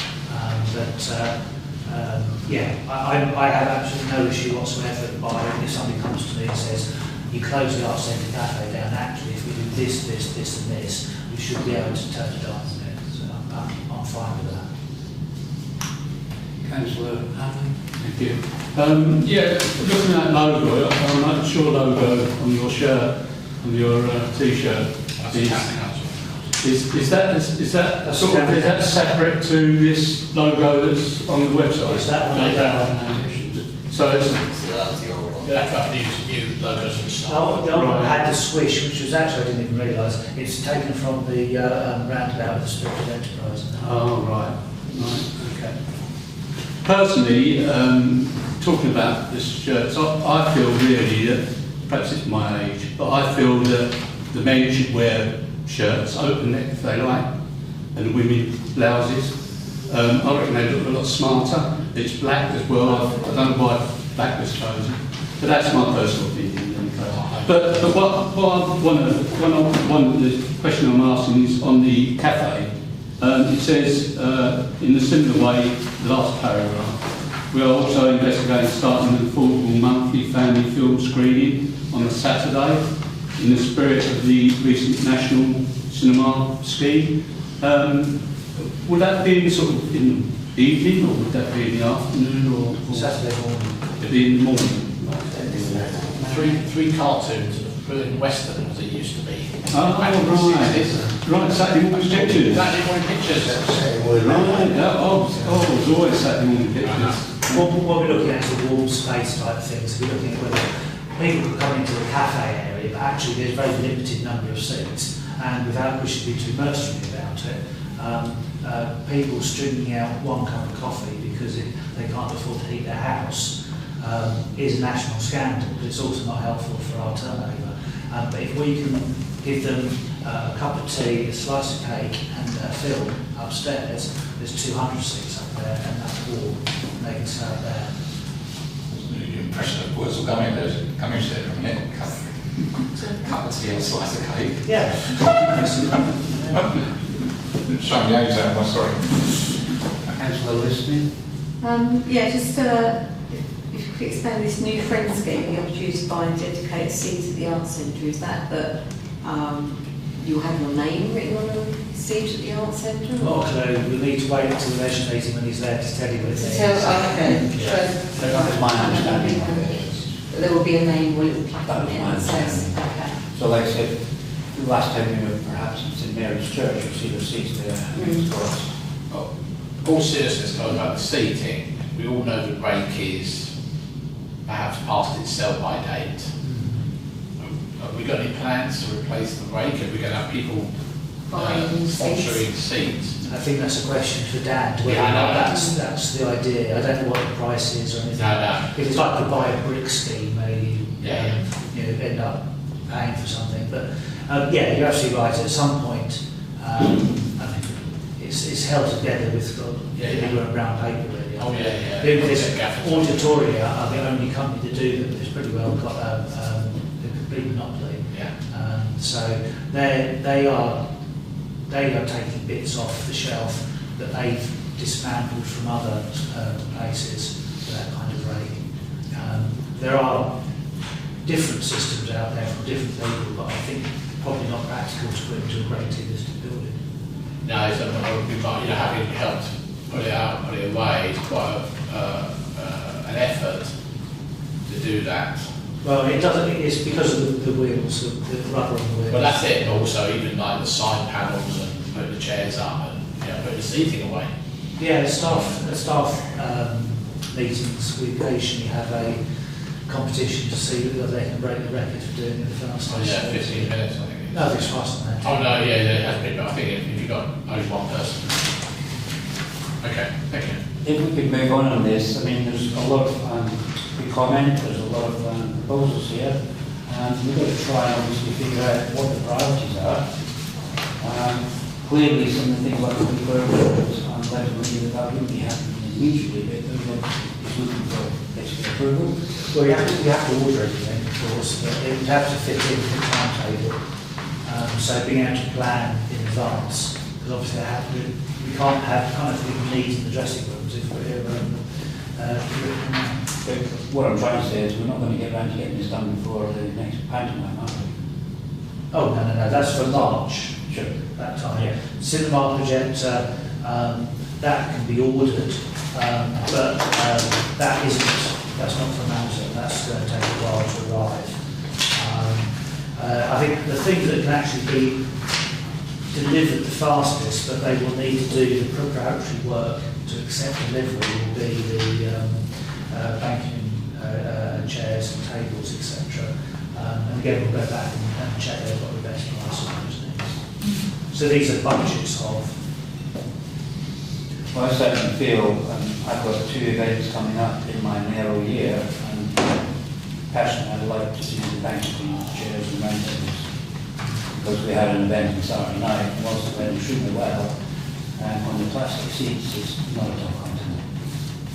But those banqueting seats I've got in my function room, which is what everybody's buying at the moment. You know, I'm talking we were sitting. Yeah, no, but the same ones is what I'm saying to Colin. Everybody's buying those, they've just got different, some of them have got washable material, some of them haven't. But I've got 24 for £500 delivered. and they understand it, sort of one's a sports centre and for, you know, it's almost like somebody's manufacturing these massively. That just seemed to me to be a little bit expensive. So It's not that different, to be honest. so I'm paying £500 for 24, but if you look, I think chairs he's quoting 3480, and then 2625 for the tables. Just does feel like a probably. I'll get into that conversation with you. Yeah, it just seems a bit expensive. But may I carry on? Sure. On the basis that Colin has said there's 154,000 in the long-term budget, and costs are only going to escalate. If there is any way of pegging these prices for these things, I would say that we should take this proposal on that. Is that a proposal? It is. Can I have a second to that? Councillor Mason. Subject to getting the best possible price, are we looking at just tables and the chairs initially? No, I'm saying let's have, you know, let's approve this budget, because then they can get on with things. If we do it in bits and pieces, we end up coming back and having the debate again. And because, you know, with the cost of fuel, the cost of transport, the cost of everything escalating, if we don't pay some prices now, I think we will just see these prices rising. So I think we approve this as a budget figure. Understood. So it's been proposed and it's been seconded by Councillor Mason. All those in favour? I was going to say something. No, I was only going to ask us, can we look at that digital projector, whether second hand is an option from somewhere else? You have that. Lovely, thank you, that's all. So, yeah, that's fine. I called it in vote. I just wondered if he's got a comment, that's all, as to why he's not happy. I just can't, I was saying what to do. so it's carried. Thank you. Moving on to 7C, grant application from the voluntary network. Can just a question really. I noticed that I think the voluntary network, people pay to use that service, don't they? Because I know that people who go to West Hospital pay about £22. Depends, yeah. So if they're paying, that's the kind of economic rate at 45 pence a mile they're paying for the. So what exactly are we paying for here? So people who use the service are paying for it. I think you've got to understand, first of all, Councillor Morris, that there's various parts of what the voluntary network do. Okay. So you've obviously got paid drivers taking people, and that is a commercial operation. This side that we're looking at is more the people who are going to, for instance, West Suffolk. I've been taken there, as I said already, and that's not £22, I can assure you, because basically it's a bus pass, it's £8. So it's a rate, and that's the voluntary side. They've also got the befriending side. So we're looking at the whole operation. We've got 200 odd volunteers, but they've still got obviously staffing, they're maintaining the buses, etc. So can I just understand, so do some people not pay? Are you saying that some people use the service and they don't have to pay? Everyone pays. I'm just... But I'm confused with the £22. I think that's down the line, as I understand it, and that's more like in the commercial side. The area where I'm coming from is basically more along the lines of being taken to the hospital, the island groups being. Okay. Maybe people also don't understand what's on offer, because I don't know if you know, but you can choose not to have a bus pass, but you can have a voucher where you can actually use it to do other things. And the criticism I got that it will only give you 4 journeys. I think, Colin, we've had this discussion, haven't we? Well, when I was chief executive of the disability charity, you couldn't use the bus pass on community transport, but the voucher being offered wasn't worth. Yeah, because you only get £100 worth of voucher from Suffolk County Council if you hand in your bus pass, and that only gets you 4 journeys. And if you need quite a lot of attendance at hospital, it didn't work out very well. So I was just trying to understand, and obviously I don't understand the financing for this, I don't understand the mix, and I would perhaps like to understand better, I don't know whether you can provide that, how the system works, what the costing is, and which service you can use and what you pay for each service, because I don't understand it, so why do the public understand it? Perhaps I'm not being clear. Well, the last meeting, we did have the chief executive in attendance, and she did a very, very good presentation. And for those who were here, unfortunately, I think you were not at that meeting. Which is very unusual. And she did explain various parts of the service, as I recall. But my point is, Mr. Mayor, that if I don't understand it, how do the public understand it? You may have heard it in this room. That doesn't mean that the public know which service they should be using and how they access that, because I certainly don't. And if we could have something documented for all of us to share with our public, I think that would be most Make useful sure from the my information perspective. was passed to us at that meeting is passed on to you. We've got some leaflets here. Funny enough, you're absolutely hitting the nail on the head, because that's exactly what Caroline Robinson said. That following the pandemic, when of course people were told that if you don't get a bus, they're having to rebuild their service. So she was saying exactly the same as you. They need to get the message out so that people understand the service. Councillor Dave Smith? In their application it says we cover all of West Suffolk and on silos in South Cambridgeshire. So how could we, how do we know that the money that we would give would be to benefit the people of Haverhill, not just everybody across the whole district? I mean, is there any way that we can make sure that we get that answer? Because I know recently they mentioned the bus service in Cambridge being covered, and they talked about this service taking up some of the slack there as well. So is it just going to a big pot, or is it going to be focused on April? What we should say is, of course, you may recall, particularly councillors who've been councillors for a long time, that there was an annual grant given to the local, I think it's 3 counties transport, and then they merged with the Voluntary Network, etc. And the point we made at the meeting last time round was that every year you councillors budget an amount of money to put in the pot, so that people who want money for community transport apply to us in the same way that Reach has their money budgeted, lots of others do. So community transport, not voluntary network, but community transport has £5,000, I believe is that number, I think. Is that right? I think it is. In the budget to give us grants. But the suggestion last time was you don't have to just stick to what the council's budgeted, it's down to the council to decide. And Caroline was told to be bold, so she's doubled her request over to what we said was in the budget.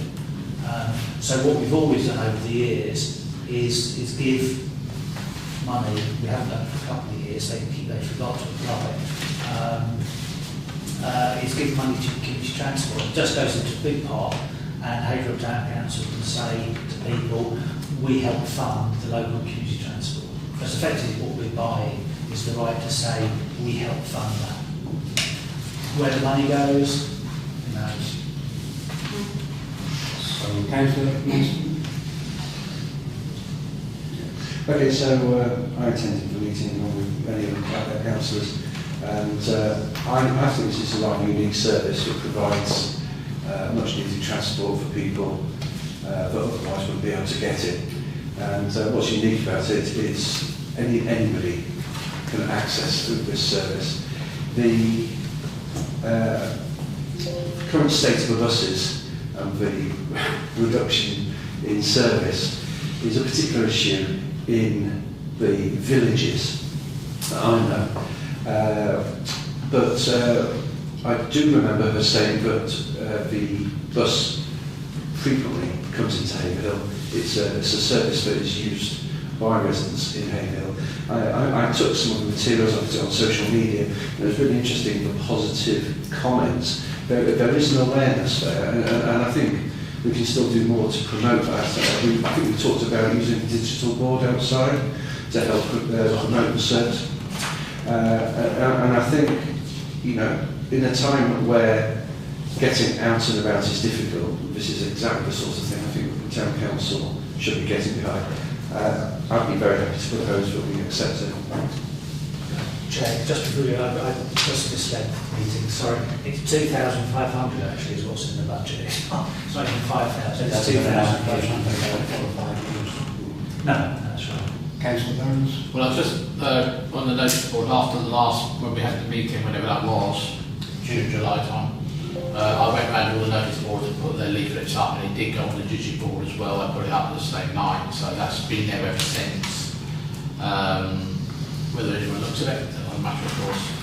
I was a little bit, one question was asked about the making sure the money is sort of spent in Haverhill. I mean, it's difficult, I appreciate it. The only question I had actually was, all their expenditure items relate to the vehicles I think they've got parked in Haverhill at 2 different locations. Their salary costs, obviously training and the vehicle maintenance. But then they say we've got money coming in from County Council, 40,000 odd.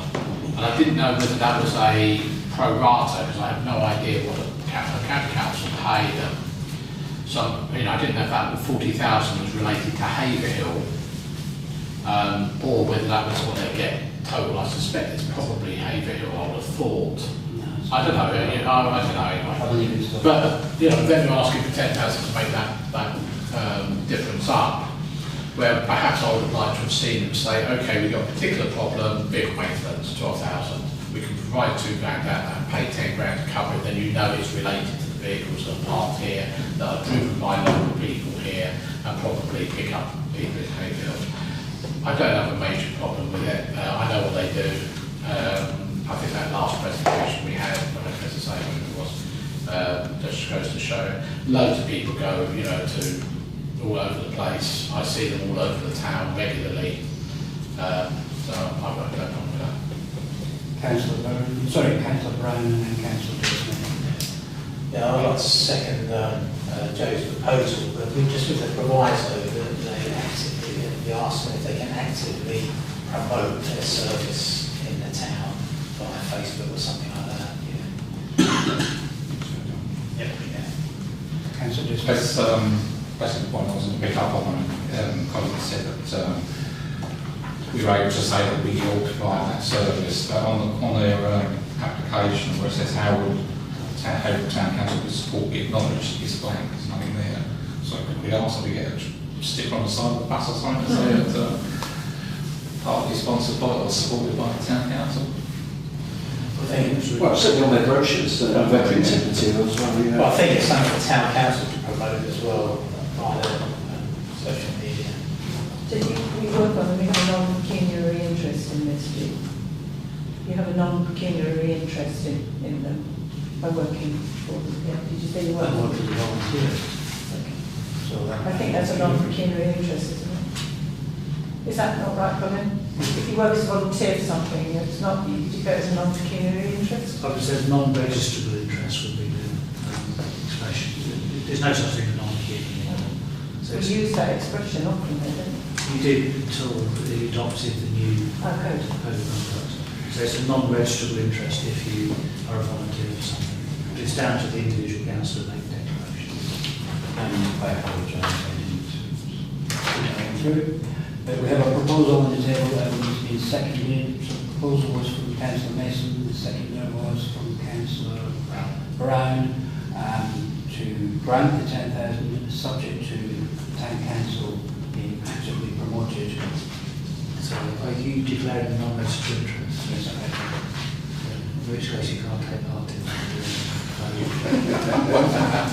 I wasn't able to go there. Can I still chair? You might want to ask for a dispensation just to be on the vote. Somebody wants to propose the second dispensation just to. Councillor Brown and seconded by Councillor Smith. Show of hands.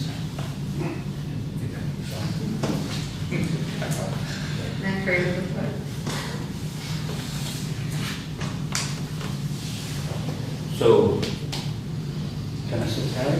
That now, you've just been given dispensation. So the proposal is that we do grant £10,000. It's been seconded by Councillor Brown. All those in favour? Gary. Moving on, thank you. Moving on to the item 8. Reports from district county councillors on issues happening to Haverhill and the public forum. Police report. There isn't a police report as such, although you may be aware that our local inspector is moving on. I found that today. Yeah, Inspector Newman, is it? I can't remember. I think it's Newman. I don't know. I've never done it who he is. I'll put it in minutes. He's moving to pastures new to cover West Suffolk because he is suffering from cancer, so it's to help his recovery. So I wish him the best on that. Moving on to 8B, county councillors. We have one. Yeah, I haven't submitted a report because the summer recess has been very quiet. I know it appears a little bit like a Tory rag, the parish newsletter, but actually it's just lists some of the things that are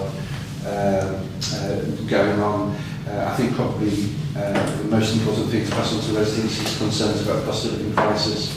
There is a page on the website that you can send people to try and get some information if they fall upon difficult times, which is going to be likely for a number of people. Other than that, it's really quite quiet. I've just had approved a number of dropped curbs. I witnessed going up Dudley Hill and Clements Lane, mobility scooters just driving on the road because there's no drop curbs on the pavements. So I've had the petrol station approved, Orchard Close approved, and some of Clements Lane and Clements, I've forgotten the name, but some of these sidings on the left as you go down. So hopefully we'll make it easier for people who are mobility scooters or wheelchairs to access. So that vast improvement will be done soon. Should I just make a point, and Councillor Smith, when they walked around the Clements, that there were places where there were no drop curbs, but there were other places where, we were talking about competence earlier, imbeciles had put drop curbs of no use to man the beast. So they'd done the job, but the way they put them on meant that they were useless, absolutely useless. So blocked by cars, yeah. Well, blocked by cars, or literally, there was one where the pavement, instead of doing it where you could actually drive on, they'd done it a bit further around the road, and it was pointing straight at the sign saying the name of the road. So you had about 500 mil after the drop curb to be able to turn, or you'd fall straight back off the curb again. They need to make sure that there's somebody making sure that the drop curbs that's coming out of your budget are being put in sensibly. Well, I'm focused on arterial routes at the moment. Hopefully the pavements are wide enough. Yeah, the internal estates are a bit of a nightmare, and it's one of the things that we're talking with Persimmon, with the new estates. I mean, I'm not involved with the Red Row, but just making sure that people can get around the estates is absolutely crucial. But a pair of drop curbs costs £4,000. Yeah.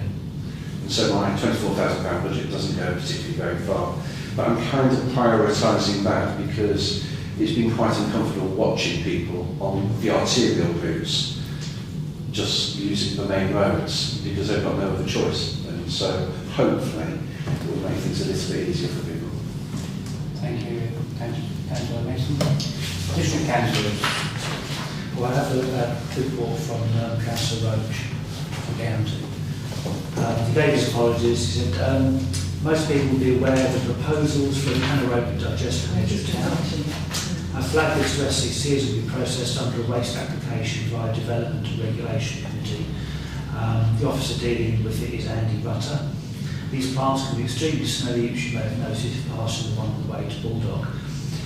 West Suffolk Planning is also aware of the application. We will most likely also need an environmental impact assessment. We're now back at West Suffolk looking at the local plan. Haverhill is represented in the working group by John David S, and in addition, Pat will be joining as reserve member. You may have noticed the templates have been replaced with the bypass lay-by, which seem to stop the overnight lorry parking. We'll keep an eye on it. SEC adoption panel has been busy and continues to sit in this group. He attended the Transport East conference last week. This body now has government funding for 3 years to look at all aspects of transport for Suffolk, Norfolk and Essex. Whilst there's nothing specific for Haverhill, we'll be able to feed into the group via West Suffolk.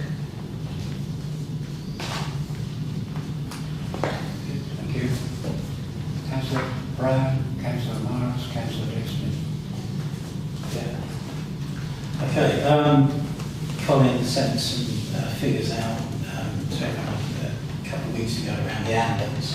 This is an ongoing thing that's been, we've had a battle going back to the days of myself and Maureen when the East of England Ambulance Trust proposed to remove our tethered rapid response vehicle. We had a bit of, well, quite a big battle at the time to save it, which we won at the end. And then it's only find that in January this year it was withdrawn without any consultation whatsoever. We've been trying hard, myself and Councillor Smith, to get hold of the figures, to work out exactly what the impact of that tethered RRV are, and we managed to get hold of some of the figures put together. I'm not really a statistic person, but we've managed to get these figures together, and to be fair, they're quite shocking, really. I'll just run through some. This is before the tethered RRV was withdrawn and after. I'll just run through some things. So you've got your C1, category C1 calls, which are immediately life-threatening, and we've got category 2, which is emergency blue light response calls. Now, C1 calls, that's the life-threatening calls between December 2020 and November 2021. That's when we had the tethered rapid response vehicle based at Haverhill. The mean response time for Haverhill area was 9 minutes 23 seconds. The national time target was 7 minutes. So basically, the target was missed by 2 minutes 23 seconds. That's with the rapid response vehicle. So C1 calls between January 2022 and August 2022. So that's after we've lost 156 hours a week of the tethered rapid response vehicle ambulance. The mean response time for Haverhill has now gone to 14 minutes, 14 seconds. That's with a national time target of 7 minutes. So we're missing that now by 7 minutes, 14 seconds. Then you've got the 90% percentile, which is 9 out of 10 patients should receive an ambulance response within specified time, calls between December 2020 and November 2021. So this is the tethered rapid response vehicle again. This is the 90th percentile. So the mean response time for Haverhill area was 18 minutes 48 seconds.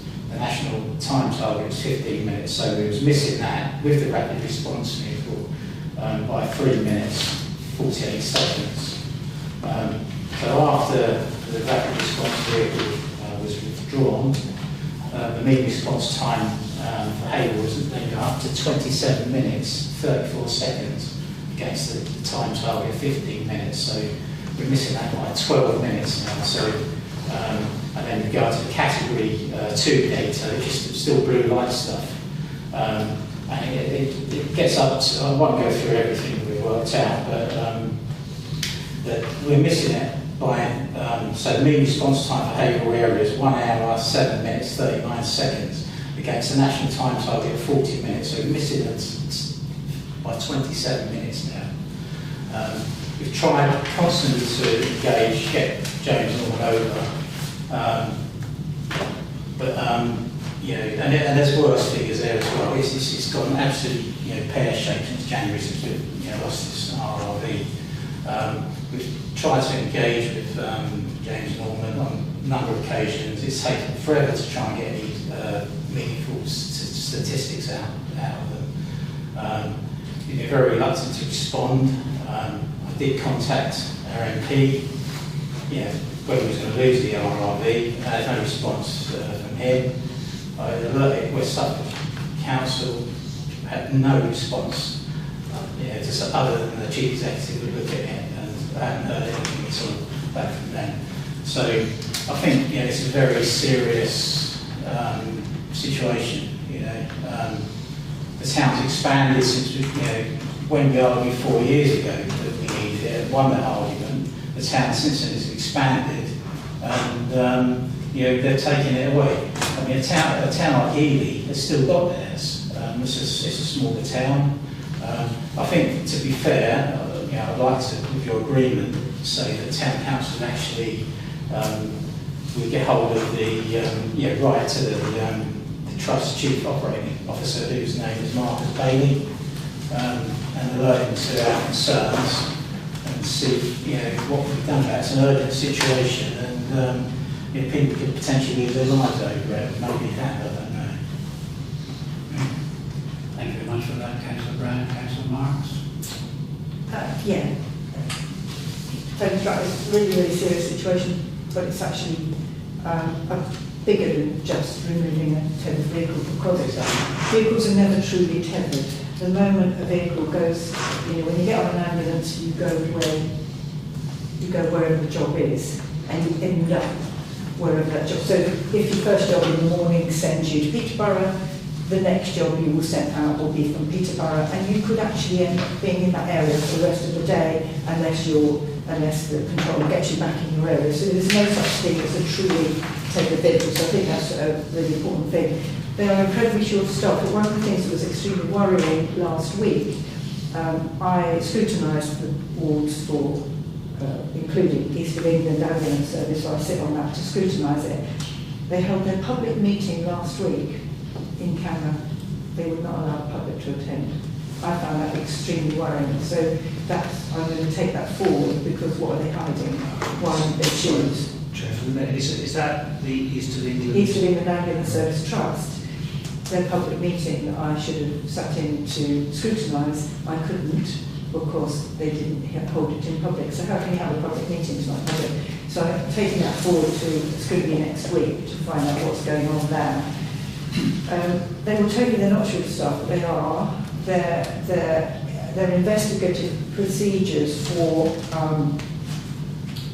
managing complaints is so bad, it's taking 18 months, and people are being stood down while they're doing investigations, and people are losing their jobs for very spurious reasons. I have actually got Morning Burns working on one at the moment, which apparently has been chucked out, with a comment on his letter of saying we've taken into account your 16 years exemplary service. And the investigation, when we look at it, is so flawed. There are so many things wrong, but one of the things that really characterises all of this, you see on the ambulance service trust, when they say, this is not new, of course, but it's worse now. We're having to take people into hospital who shouldn't be going into hospital because we've got nobody to care for them in the community. So whilst they're not of a category that probably should go into hospital, we can't leave them at home because they're too sick to be left at home. So now they're in a queue at the hospital, they're stuck in the queue because there is nowhere to offload them at the hospital. You then go to the West Suffolk or Haverhill Hospital Board, who then say, we're taking patients in we shouldn't have to take in, and we can't send them back home because we've got no community care. You will all, or hope, you might have received an email. I think the girl's name is Veronica. She's going to bring this community enterprise project into Suffolk. It's potentially game-changing. I think we should all engage with it. I think it would be nice to have it come here to listen to it. And it will give an offering for us to have more people in the community providing community care, preventing escalation of problems, preventing sick people from getting more sick and giving them the support they need in the community. This will free up ambulances and it will free up beds. So it's a really important project. It got rolled out in North East Essex 4 years ago. Why it never got here, I don't know, but it has been offered to come here now, and I think it's potentially can help to offset some of this. You know, I absolutely agree with you, and the way they're treating their staff, Tony, is appalling, frankly. And when I was sitting on one of their boards, and one of the non-executive directors said to this board member, when people hand their notice in, are you interviewing them and asking them why they're leaving? And he said, no, they fill in the paperwork. And they said, no, are you actually interviewing them and asking them, is there something we can do to keep you? And he said, I am not that bothered. I put in the chat function in massive letters, did that guy really say, I am not that bothered? When you've got that attitude going on, it's very unhelpful. So I feel very sorry for Tom Abel.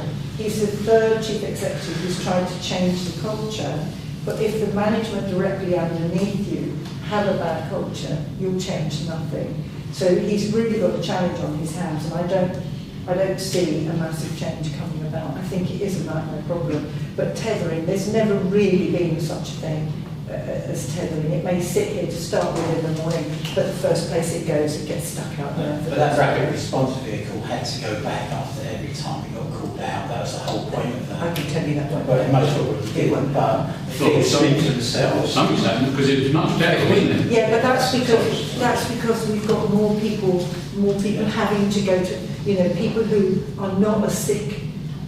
A lot of people who would not have used an ambulance historically because they can't see their GP and they haven't got care in the community.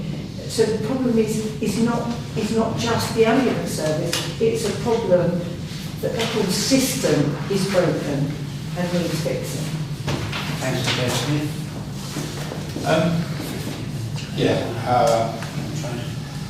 Yes, very quickly I've been contacted about the ambulance service is obviously one of them, and I think the figures are even worse, like if you would further them down the list. I think Tony mentioned about the E27 is worse.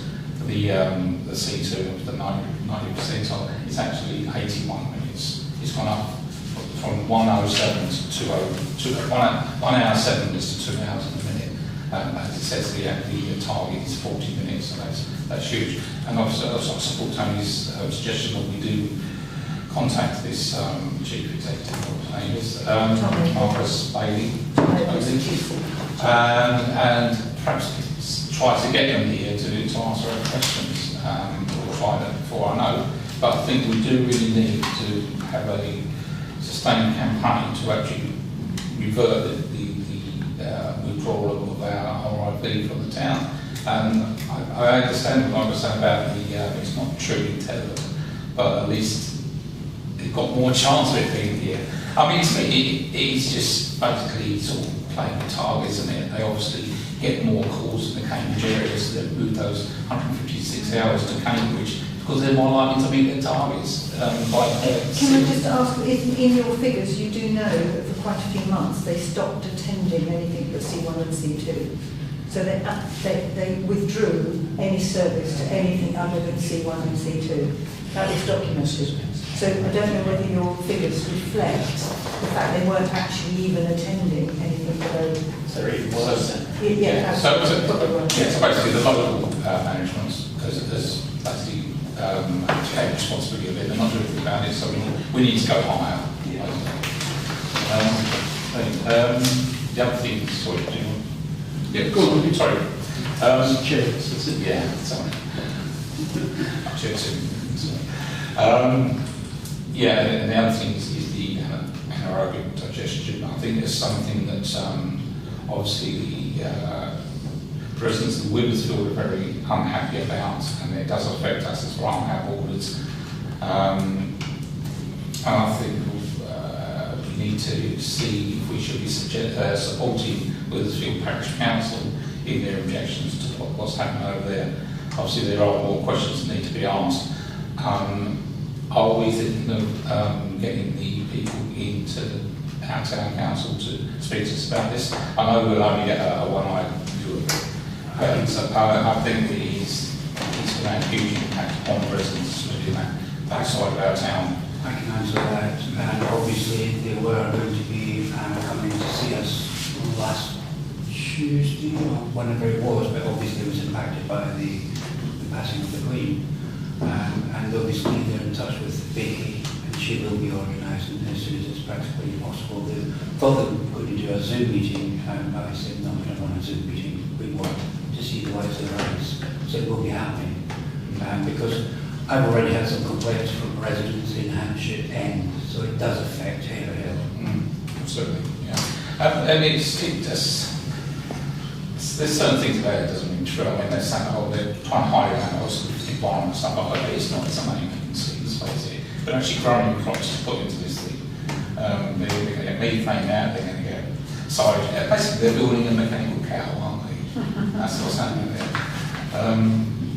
So, yeah, I think we should look at supporting any objection to this. Can I just add on that all your complaints should go to Bobby Bennett, because she is the county councillor for that area, and it's Bobby Bennett at Suffolk.gov.uk. So she was, I met her the other day at an event, and she was totally unaware that there was any problem with it. So I've been sending her, any complaints that come through on an email. My response to that is, this is your county councillor, and I copied it to her and sent it straight to her. So if Could she come in? Well, I think she should. I think she should come here. Yeah. But she is the county council responsible for that area, for that. So I'm sending all my complaints straight on to her. The typical prevailing wind is southwesterly, and it's going to go straight to. I haven't even had a letter about it. Straight to Winsfield. The residents at Hampshire End, they have letters, but no one else in Haverhill has letters. There obviously Witherspoons have letters. Well, some of the people at Chelmsford got letters, and some of the people at Raydon Close got letters, but it's a really weird distribution. Can I say, I do like Councillor Smith's idea of showing some solidarity with the Witherspoon Parish Council, because they may feel somewhat isolated, and something shared. Yeah, well, they've asked for our support. Yeah, they've asked us to. I was going to say, can we liaise with them? But, Terry,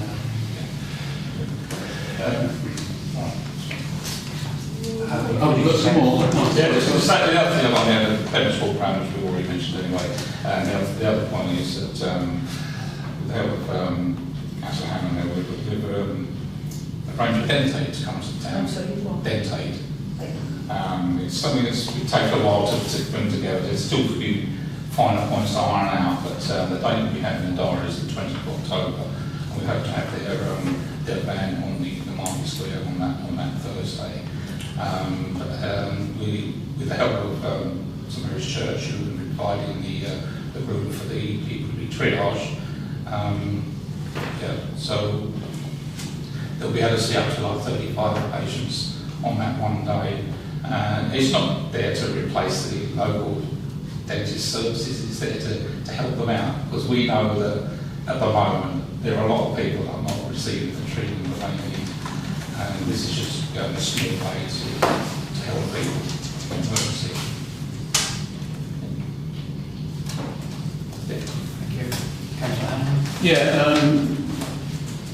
going back to the ambulance side of it,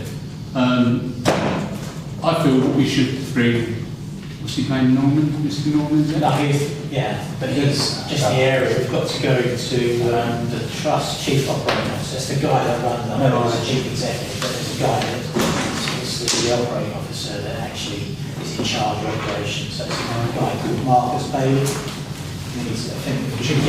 Because even the second category, which is the blue lights, isn't it?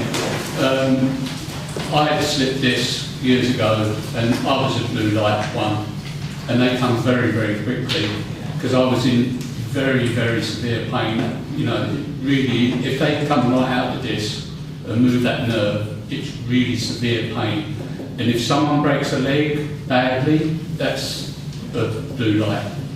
And if they're in pain another hour on top of that, that could, if they've got a, it could go, they could die through it, through the shock, through the pain.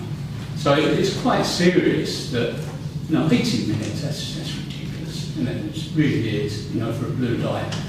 So, the Dentate, Councillor Smith never, but we are going to volunteer, Councillor Smith and me, on that particular day for Dentate to help them out. Thank you. Thank you, Chair. Nothing else on District Council?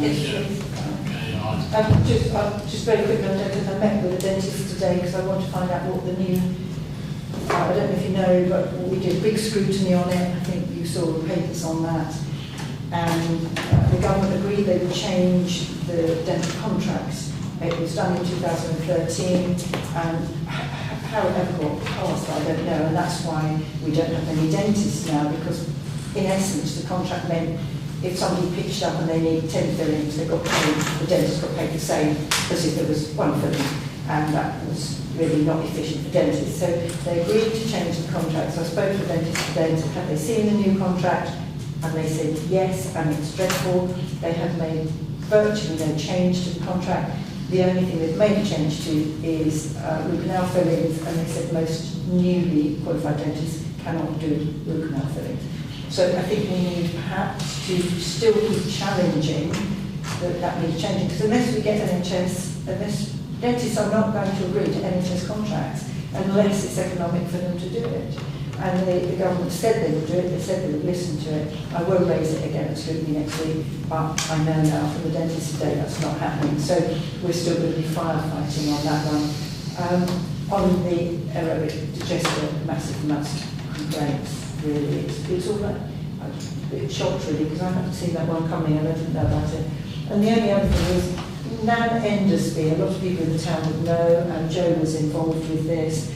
Nan is a huge enthusiast. It is creating some problems. She's a huge enthusiast about the environment, and you will know about this because you were involved in this as well. And we're hearing, I think you just said about going around the Clements, a lot of places are not being cut. And she's applied to the council and met with Damien Parker to ask that a lot of the areas are not cut, because it is impacting very badly on wildlife, and particularly on bees, which, as you know, if we don't have the bees, we don't have the pollen, we don't have the pollen, we don't have the plants, we don't have the plants, we eventually die too.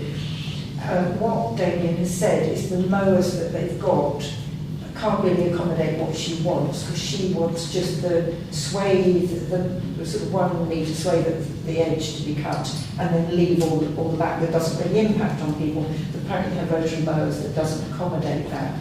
But he is going to leave some areas, and he has agreed with that.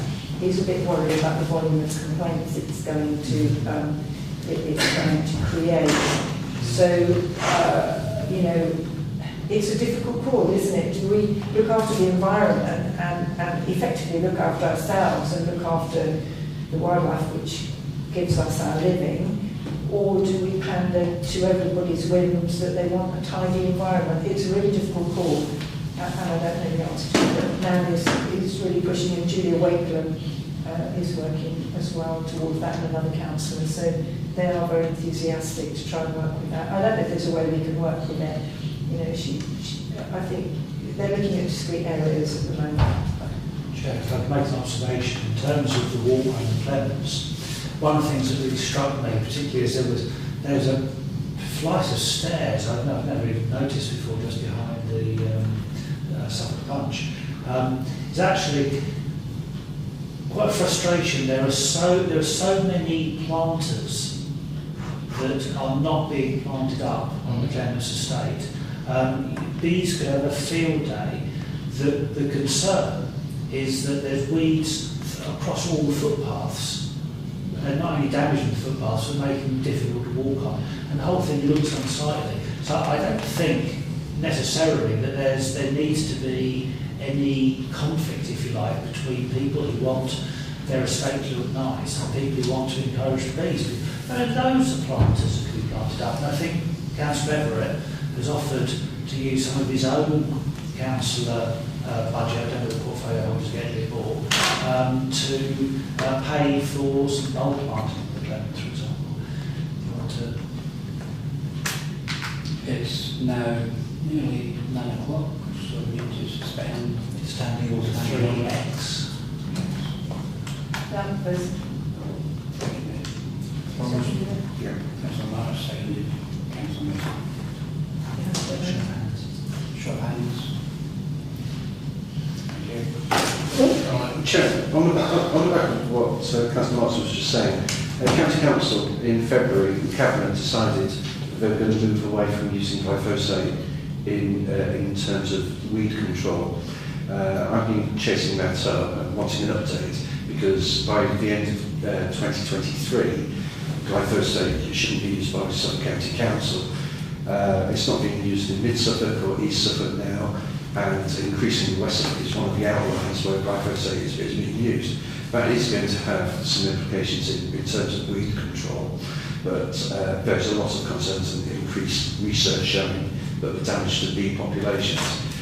We need a public information programme, and you know, this idea that we can continue to live in Camberwell Green with manicured lawns, with everything nice and tidy.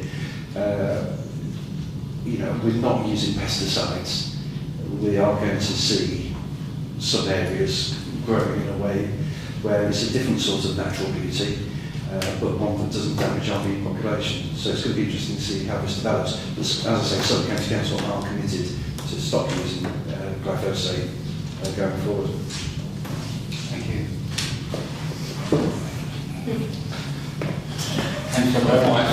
We've got my reports, I'm not going to go on about that.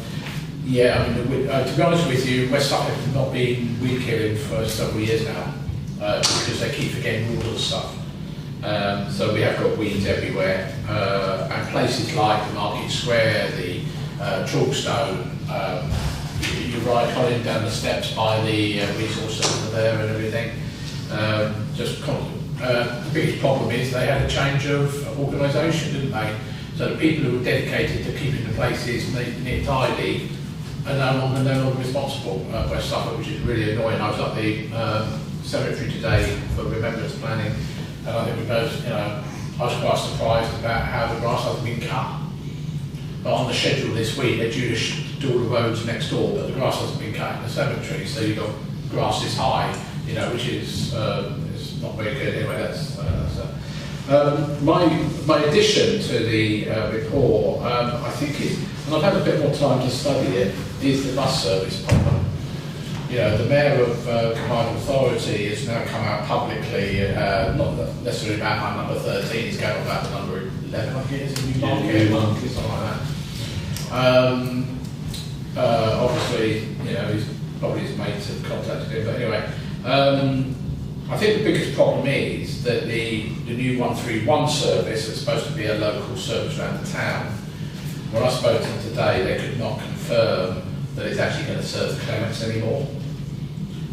It looks like it's not going to be doing that. It's going to go up Strawberry Fields, probably down Chimswell, out by Park Road, do a bit around Howe Road, Arundine, and then go up to the Fox. It looks like their new base is going to be what's the old Fox at the moment, probably turn around to the roundabout by Great Wilsey and come back down again. So not Eastern Avenue? No, probably not. We don't think so. Oh no, Eastern Avenue, yes, maybe Beach Road they're looking at, but not going further south, if you like. It might come up towards your way, but I don't think it's like Chippers or something like that. That's concerning because their published timetable at the moment misses out a lot of the stops that are on the current timetable. Kennington is basically, forget it, you ain't going to get to Kennington now. And I'm more concerned because we've got basically nothing that's going to be going to the new estates, which was promised to us. And equally, things like this new care home up on the 143, big thing about, there's a bus service goes past. Apart from the Stevenson's one, which is now going to be going, which goes around the back road through Haverhill Green and everything, that's the only one that's basically going to go there.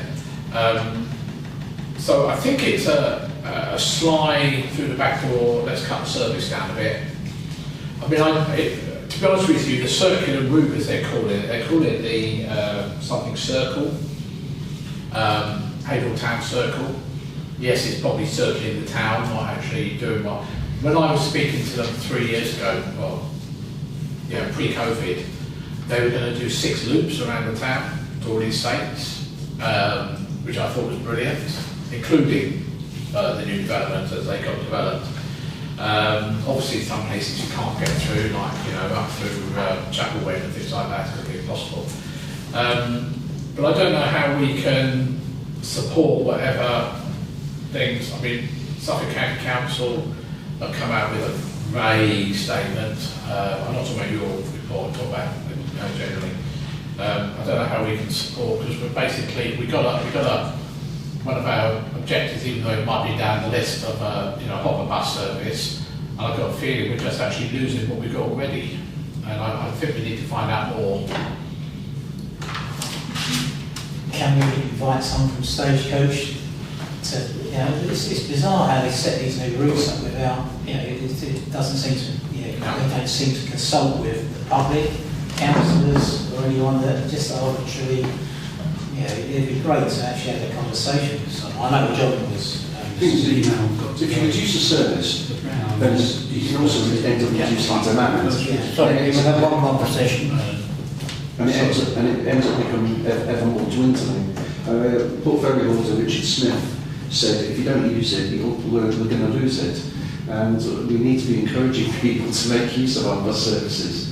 So, not unlike the voluntary network that we were talking about earlier, we need to be promoting because I see this as a slippery slope to losing even more services going forward. Councillor Brown? Sorry, Councillor Smith. Yeah, it does sound like a managed decline, doesn't it, the bus services. If a bus service is not reliable or regular, people are not going to use it. They'll find alternative ways they're going to get around. I mean, going down to Kent one day, each way days or something? At the moment, I think it's 1 or 2 in the morning, 1 or 2 in the afternoon. Of course, you've got the number, is it 14 or 15 that goes through Steve's. It's still not encouraging people to leave their cars at home. I find that the information we've got about the new 131 was very vague. It didn't give, normally you'd get every stop that bus stops at.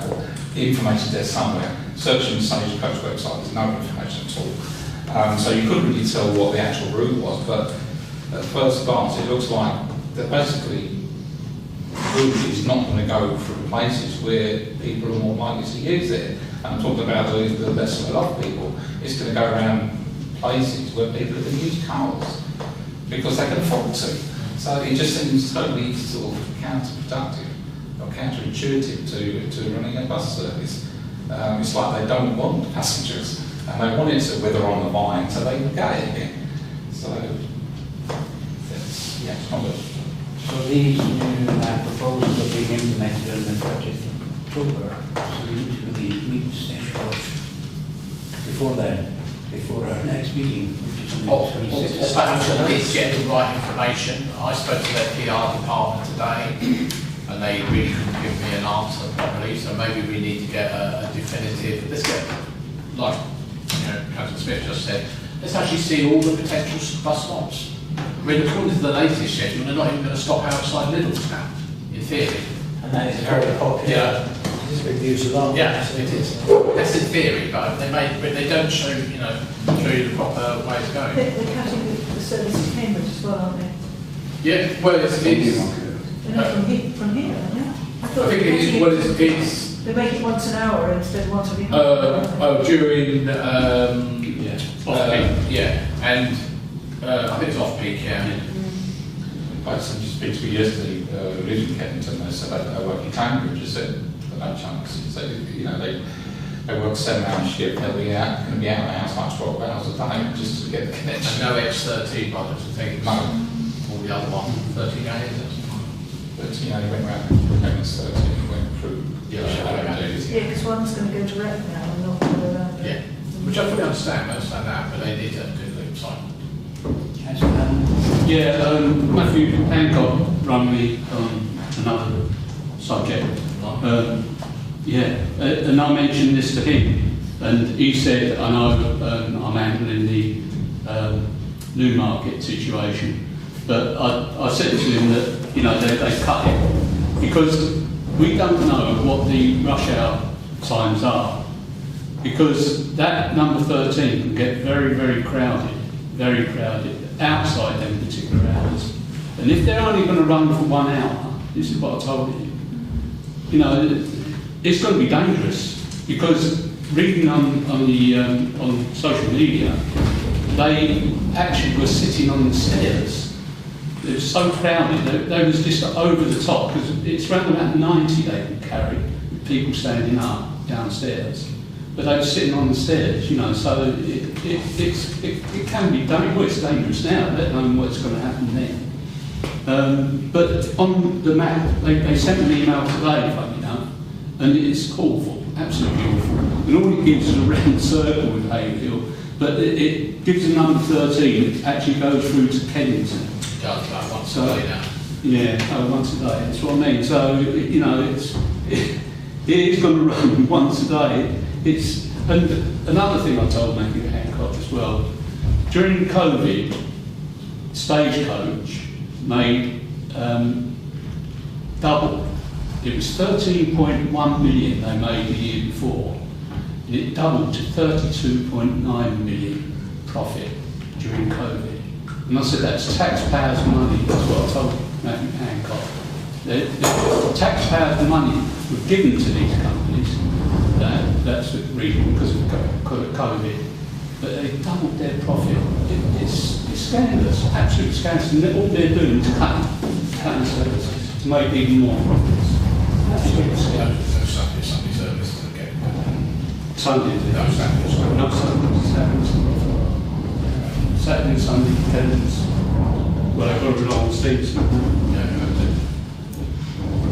thing is as well, there's nothing greener than public transport, and there's huge mixed messages coming from the government. There's subsidising, wind farms, EV charging points, which they should be. But this is around youngsters, etc., getting to school, going to work. Huge impacts. It's just crazy. But anyway, just mind all. Okay, so we'll try and find out definitively what's happening. Certainly before the introduced service in 30th of October. So what's my instruction? Did you not notice that? Is there anyone other than yourself? I'm not talking about anyone in town. Is there anyone Simon Barnett is a really obvious public one. transport. Are you able to do anything with Simon Barnett? Who's the county council's bus transport? Passenger transport. Well, Can you ask him what the plans are and what they're doing about it? what's his name? I'm not familiar with. Simon Barnett. Barnett. Yeah. Is there anyone that's a stage? Exactly, that's the stagecoach. Is there anyone? There must be a local manager story. Yeah, So there's a guy I spoke to 3 years ago, he's gone now, he's got the first group. The stagecoach seems to be the ones that are making the decisions, so really, well, they're the ones that have told Suffolk County Council that they're withdrawing X. Well, that's the question is, almost all these things are contracted. So they're contracting with Cambridge, or they're contracting with us, or they're contracting with Essex. So Simon Barnett was aware of when the service toward the end was announced that it had been cancelled, but in actual fact, it just been contract been awarded to somebody else. So in theory, there are no bus services happening anywhere around here just because the bus company fancied it. They've all been commissioned and agreed by a public transport service. Simon Barnett should know that. But I thought the stagecoach were actually handling the contracts in some cases, that they just... No idea. There must be some negotiation. Barnett will know what the score is. Yeah, I read that actually the stagecoach are handed in contracts, they just kind of make it. Well, fine. Yeah.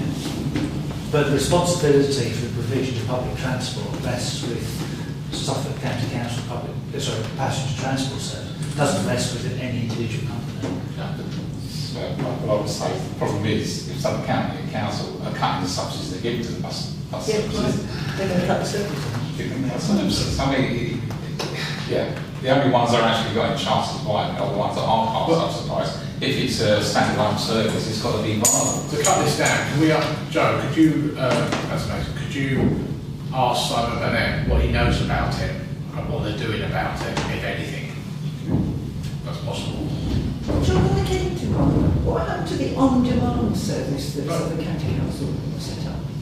Well, that's the community transport thing. I thought, no, that's something different, isn't it? The on-demand service that they set up. No. We need to move on. We need to move on. But then Suffolk County Council did set up an on-demand service for rural villages. Do you remember that? Yeah. As far as I know, it's the voluntary network and doing some demand responsive transport, DRT services. Okay, moving on to 8D, there's no members of the public. Can we have just one voice? There's no members of the public. Moving on to agenda number 9, Mayor's Report of all Haverhill. Moving on to number 10, One Haverhill Partnership to receive a report from the Right, yes, so basically the board meeting plan for Thursday the 29th, you've probably aware if you don't do it, it's been cancelled. There's a discussion taking place this Wednesday between Chair of One Haverhill and West Suffolk. It's particularly look at what the meaningful direction is of One Haverhill. It's run out of funding, it doesn't have the resources, and it's not entirely clear exactly where West Suffolk is in terms of the master plan and all the rest of it. So we've kind of run out of rail, and we need to work out whether or not that there's still something for One Haverhill to do. So there needs to be a new business plan, there needs to be resources to do it. So that's a discussion that's happening on Wednesday, and we'll be able to report back after that. Thank you. Item 11, adoption of committee reports. 11A, planning works of the party. No, I don't think so. We haven't had them. 11A, planning working party. To move the adoption of the minutes of the planning working party meetings held on the 25th of July, the 9th of August, and the 6th of September 2022, and the recommendations contained therein. And the proposer? They were distributed by Vicky. I don't know about the 6th of September ones, it may not have been the 6th of September, but Chair of Planning, obviously you must have had the ones from 25th of July, 9th of August, because you approved it at the meeting, the subsequent meeting. Yeah, one bit just cancelled with the because of the Queen death. Yeah, but there's one But the one before that, yeah, we met. The first one before that. The first two. Yeah, we haven't approved. So we haven't approved the 6th of September because the next one was after that. Was the Queen's death. So we haven't. Okay. So it's just the I'll take first that two. off. Yeah, take off the 6th. You want to propose that? Yeah, I'll propose it. Yeah. Can we have a seconder? Councillor Smith. All those in favour? Carried. Item 12, financial matters, to authorise the payment list, which is on the reverse of your agenda. Can I have a proposer? Councillor Burns, seconder, Councillor Smith, all those in favour? Carried. Agenda 12B, I'm guessing there's no external auditor report. There is. Item 13, to receive any urgent correspondence. The date of the next meeting is the 25th of October 2022. Item 15 is to exclude the press and the public. Do I have to read this out? Yeah. To resolve that under the Public Bodies bracket Admission to Meeting Close bracket Act 1960, the public and the representatives of the press and broadcast media be excluded from the meeting during consideration of the following items of business, as publicity would be prejudicial to the public interest due to the confidential nature of the business to be transacted, HR matters and finance, as publicity would undermine the council's ability to have unfettered debate and result in less robust, well-considered or effective policies. Councillor Burns, Councillor Smith. All those in favour? Carried. Just wait. Stop.